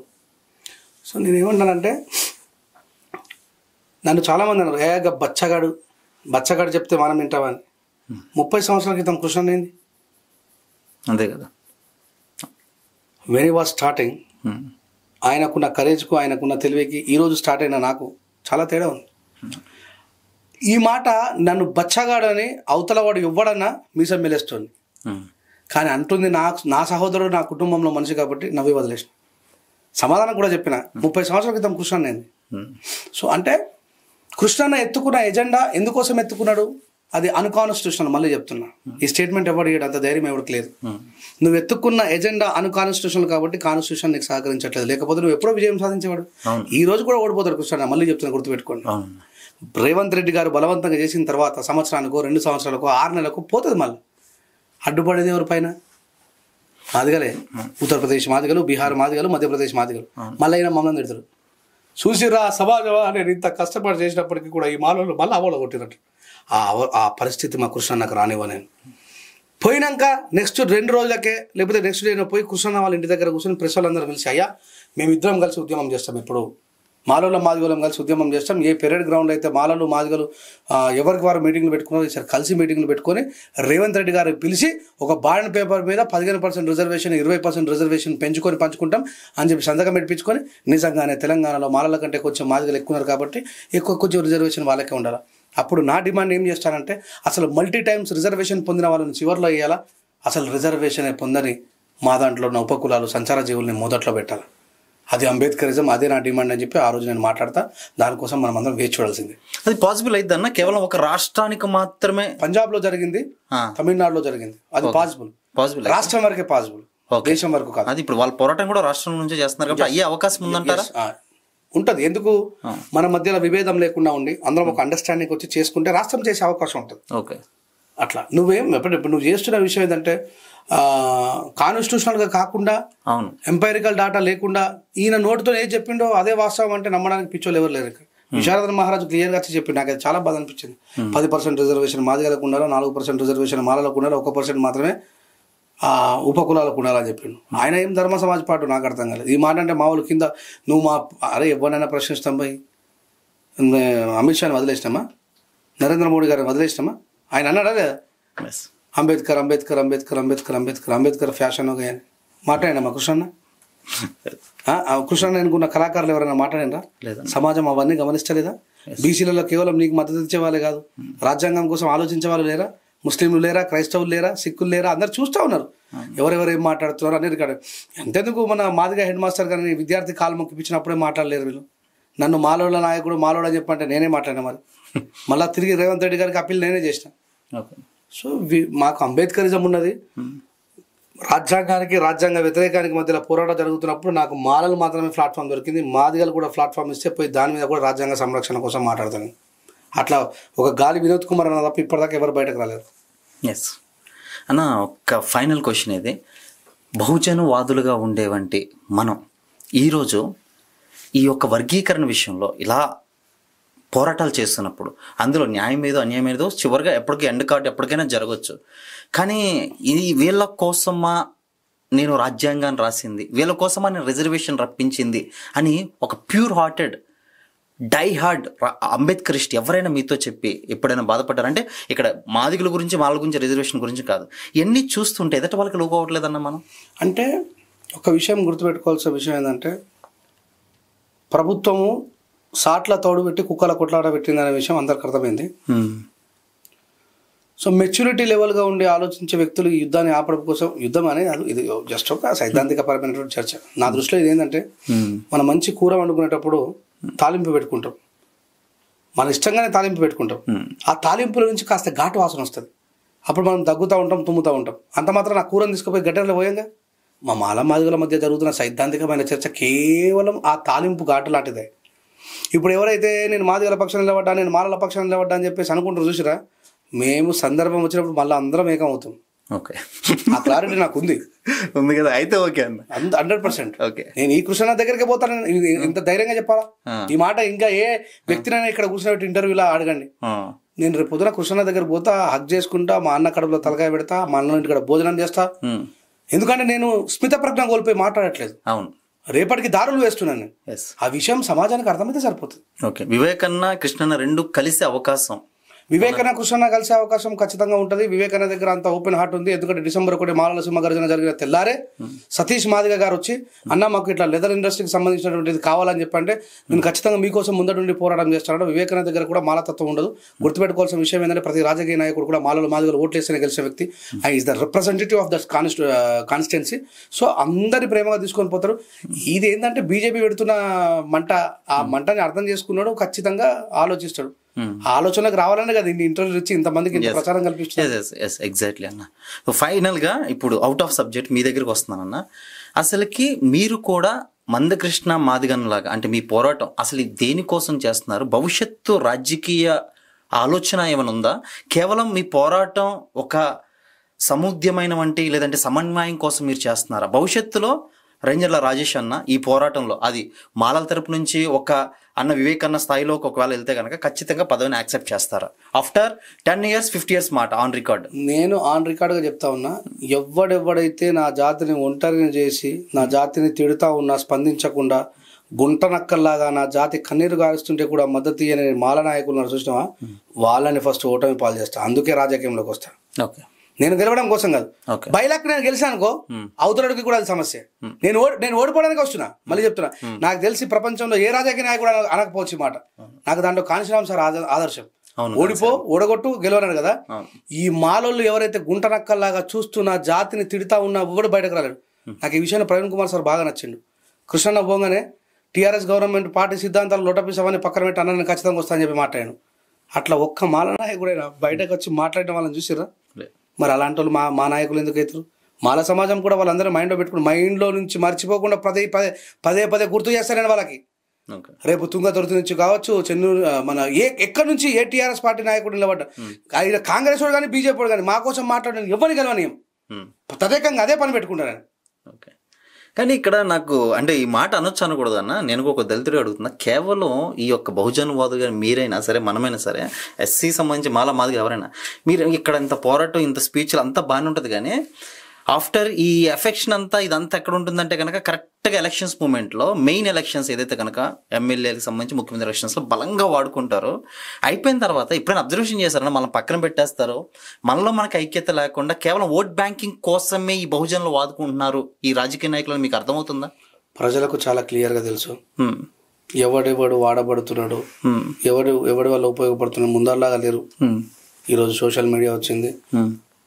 ఈరోజు ఎవడెవడు ఏం మాట్లాడిండో ఎలక్షన్ రోజు ఓట్ల రివెన్యూ తీసుకునే చాలా మంది తయారయ్యారు. ముందట్లాగా లేదు. ఈరోజు మాలా సమాజం కోసం ఎవరైనా మాట్లాడగా చూసారా? వివేకన్న వచ్చిండు బయటకి, నాగరాజ్ సార్ వచ్చిండు, ఇంకా కాంగ్రెస్ లో ఉండి బయటకు వచ్చిన మాలలు. అంటే అధినేతనే నిర్ణయం తీసుకున్న తర్వాత ఆ నిర్ణయాన్ని వ్యతిరేకిస్తూ బయటకు వచ్చిర్రు. మీరు ఓడిపోయి ఇళ్లలో కూర్చున్న బయటకు రాలేరు. మీరు మా జాతి బిడ్డలు ఎట్లయితారు? రేపు పొద్దున మీరు ఏ ముఖం పెట్టుకుని ఓట్లు అడగబోతారు? మీరు జనరల్గా పోరు కదా, మీరు యాదవులను వీరు అడగడంతో పాటు అత్యధికంగా మాల మాదిగలు అడుగుతారు కదా. మిమ్మల్ని మాదిగలు గుర్తుపెట్టుకుంటారు, మాలలు గుర్తుపెట్టుకుంటారు. కొడుక మీకు రాజకీయ సమాధి కడతారు వాళ్ళు. అవునా కదా? వాళ్ళు మీరు అన్నట్టు బహుజనవాదం పేరు మీద వాడబడేవాళ్ళు చాలా మంది వాడతారు. ఇప్పుడు ప్రవీణ్ కుమార్ సార్ ఉన్నారు, ఒక అద్భుతమైన పోరాటం చేసిండు పాపం ఆయన. నేను అనేది ఏంటంటే ఈ సీనరీ గురించి కాదు, నేను అంటుంది అగ్రవర్ణాలకు సంబంధించినటువంటి ఈ రోజు మినిస్టర్లుగా, ఎమ్మెల్యేలుగా, లేదంటే ముఖ్యమంత్రి ఉన్నవారు కేవలం ఈ యొక్క మీకు సంబంధించి మనందరం ఒకటి, మనకి ఎటువంటి కులవక్ష లేదని చెప్పేసి అని అంటారు. గెలిచిన తర్వాత ఎక్కడైనా నేను చూసింది నా పర్టికులర్ అనాలిసిస్, అసలు మనం పట్టించుకోరు. అందుకే ఒక్క విషయాన్ని గుర్తుపెట్టుకోవాలి, వాళ్ళ పార్టీలలో ఉన్న వాడికి గొంతు ఉండదు, అగ్రవర్ణాల పార్టీలో ఉన్న వాళ్ళకి గొంతు ఉండదు. వాళ్ళు ఏం చేస్తారంటే మజిల్ డాగ్స్. అందుకే బాబాసాహెబ్ అంబేద్కర్ ఎప్పుడో చెప్పిండు, అగ్రవర్ణాల పార్టీలో ఉండేవాళ్ళు బలిసిన కుక్కలతోనే పోల్చిన వాళ్ళు మజిల్ డాగ్స్. దే కాన్స్, వాళ్ళు లౌడ్గా అరవలేరు. వాళ్ళవన్నీ ఇప్పుడు బాలకసుమన్ గారు ఒక మాల కులానికి చెందిన వ్యక్తి, అదే నియోజకవర్గంలో ఒక మాల స్త్రీని వ్యభిచారం చేస్తున్నామని ఒక ఎస్ఐ మాట్లాడితే భర్త ఏం మాట్లాడుతున్నావు సార్ అన్నందుకు కుక్కని కొట్టిండ్రు. కనీసం ఆ మాల కులం మనిషికి ఒక మాలోడుగా చూడకు, కనీసం మనిషిగా చూడలేవు నువ్వు. ఆయన నీ నియోజకవర్గంలో పిచ్చి కుక్కని కొట్టే స్పందించలేవు. ఇట్లాంటి విషయాలు ఎట్లా మర్చిపోతారు ప్రజలు? సో నేనేమనుకుంటానంటే, నేను ఒకవేళ రాజకీయంలోకి వస్తా కంపల్సరీ, వీళ్ళని ఓడగొట్టడం కోసం ఖచ్చితంగా వస్తా. కంపల్సరీ బాబాసాహెబ్ అంబేద్కర్ గారు స్థాపించినటువంటి మాతృ సంస్థనో లేకపోతే బహుజనవాదం యొక్క ఆలోచన విధానంలో ఉన్న వాటి కోసమో నిలబడతా తప్ప వీళ్ళ దాంట్లో ఉండి నేను ఒకవేళ నా గొంతును నొక్కాలనే ప్రయత్నం చేస్తే నేను సావుకైనా సిద్ధపడ్డాను, కానీ అలా మాట మాత్రం వింటాను కదా. ఇది సత్యం. రాబోయే రోజుల్లో చూస్తారు ఇట్లాంటి వాళ్ళు. అంటే నేను ఇప్పటివరకు ఉద్యమాలు ఎక్కడ తాగడం పెట్టలే. నా మీద ఒక చాలా బలమైన ప్రచారం జరుగుతుంది, మీరు మీ మీడియా ద్వారా చెప్తా. ఈటల రాజేందర్ అని కేసీఆర్ గారు అహంకారంతో బయటకు వెళ్ళగొట్టినప్పుడు రేలారే ప్రసాద్ నా మిత్రుడు రాసినటువంటి పాటను నేను పాడిన. అంటే ఆర్ఎస్యూలో పనిచేసినటువంటి ఈటల రాజేందర్ అన్న బీజేపీలోకి పోతారని ఎవరు కలగనలే. తీరా మేము ఆయన మీద ప్రేమతో పాట రాసి పాడడం, తర్వాత ఆయన బీజేపీలో కలవడం, బీజేపీలోకి పోయిన తర్వాత ఆ పాట ఫేమస్ కావడం. సో రెంజల రాజేష్ బీజేపీకి కూడా పాట పాడిన అనే ముద్ర వేసింది. సరే, అంటే మంచి చేస్తే బీజేపీకి కూడా పాడితే తప్పలేదు, చెడు చేసినప్పుడు బీజేపీని వ్యతిరేకించుకుంటూ పాడుతుంది. సో పాటల్ని అమ్ముకునే ఆలోచన ఉంటే ఎప్పటి నుంచో దాంట్లో ఉంటుంటాం కదా మేము కూడా.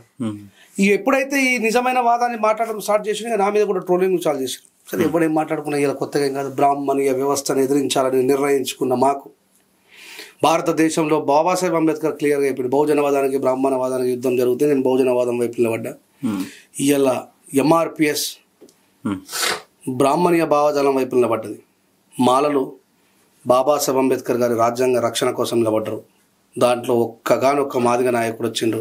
నిజంగా మీ స్టూడియో ద్వారా గాలి వినోద్ కుమార్ గారికి నిండు మనసుతో కృతజ్ఞతలు తెలియజేస్తా ఉన్నా. అట్లా మాదిగ సమాజం ఇడబందుకు వచ్చి రాజ్యాంగ రక్షణ కోసం నిలబడ్డప్పుడు ఎంఆర్పిఎస్ అంటే ఇప్పుడు అందరికీ లోపల ఉన్నప్పటికీ కూడా ఎంఆర్పిఎస్ ద్వారా ఏదో అద్భుతమైన మార్పు జరగబోతుంది అనే ఒక భ్రమలో ఉన్నారు. ఆ విషయాన్ని క్లియర్గా చెప్పిన లొట్టపేజ్లో 3000 ఉద్యోగాల కోసమేనారా ఇంత లుల్లని. సో ఆయన విషయాన్ని ఆయన మాదిగా చెప్పిండు కాబట్టి అర్థం చేసుకుంటారు, కానీ నేను చెప్తే ఏంటరా ఈడు దొంగనే, ఈడు మాలోడు కాబట్టే చెప్తున్నాను అంటారు. అందుకే నేను కూడా వెయిట్ అండ్ సీ అని చూస్తున్నాను. ఇప్పుడు సంబరాలు జరుపుకుంటారు, భయంకరంగా ఏబిసిడి వర్గీకరణ జరగని సంబరాలు జరుపుకుంటారు. మళ్ళీ కొట్టుడు అయినాక ఎవరు సంబరాలు జరుపుకుంటారు? మాలోళ్ళు సంబరాలు జరుపుకుంటారు. మేము చేయబట్టే పోయిందని చెప్పి వాళ్ళు అనుకుంటారు. ఆ సంబరాలు జరుపుకునే టైంలో నేను మాదిగా కలిపే పని చేస్తాను. సూపర్ అన్న. ఇది ఫైనల్ క్వశ్చన్ అన్న, మీరు గనక ఈరోజు ఈ యొక్క రాజకీయం ఎలా ఉందంటే మొత్తం ఓట్ బ్యాంకింగ్ అంతా కులాల మీద బేసే ఉందన్న. ఇప్పుడు నేను మిమ్మల్ని స్ట్రైట్గా అడగాల్సింది ఏంటంటే, రాజేష్ అన్న ఒక మాల, ఆయన ఒక ఎమ్మెల్యేగా ఒక ప్రాంతం నుంచి పోటీ చేస్తున్నాడు అనుకుందాం. మీ వాళ్ళే మీకు మీ ఉద్యమాల్లో తిరుగుతారు అంటే మన వాళ్ళు, నేను ఇప్పుడు ఈ సిచ్యువేషన్ కాదు, నాకు ఊహ తెలుసుకోవడం చూస్తున్నాను.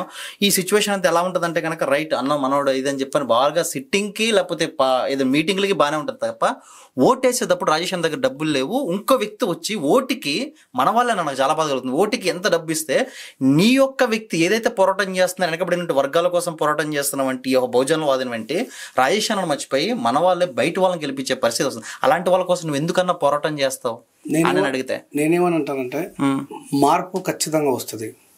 నేను దాదాపు 20 ఏళ్ళ నుంచి చూస్తున్నా, రాలేదన్న మార్పు. 20 ఏళ్ల క్రితమే ఒక చెప్పులు కుట్టుకునే జాతిలో, ఒక చర్మకార వృత్తి చేసుకునే జాతిలో పుట్టినటువంటి మాయావతి గారిని, అదొక కాంశీరామ్ గారిది ఒక్కటే మనం చూస్తున్నాం. ఆ కాంశీరామ్ గారినే ఫాలో కావాలంటున్నా త్యాగం చేసేయడానికి. క్లాస్ 1 ఆఫీసర్ కాంశీరామ్ గారు, చాలా మందికి తెలియదు.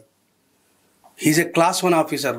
ఉద్యోగానికి రాజీనామా చేసి బాబాసాహెబ్ అట్లాంటి త్యాగశీలులు కావాలంటున్నా. అది నేను ఎందుకు కావద్దు? కాంశీరామ్ గారు చెప్పిన ఒక గొప్ప మాట చెప్తా. ఎవడైతే అంబేద్కర్ పిచ్చోడని సమాజం చేత పిలిపించుకుంటాడో వాడు PhD చేసినట్టే అన్నాడు. ఇలా నన్ను అట్లా అనుకుంటున్నాను అందరు. నేను కాంశీరామ్ గారు మాట్లాడబోతున్నానండి. బాబాసాహెబ్ అంబేద్కర్ గారు చెప్పిండు, గీని లేబర్ నా కొడుకులారా వీళ్ళు రాజులు ఏదంటే చేసి చూపించిండండి. బ్రాహ్మణులకు కూడా భూములు పంచిన చరిత్ర ఉన్నది.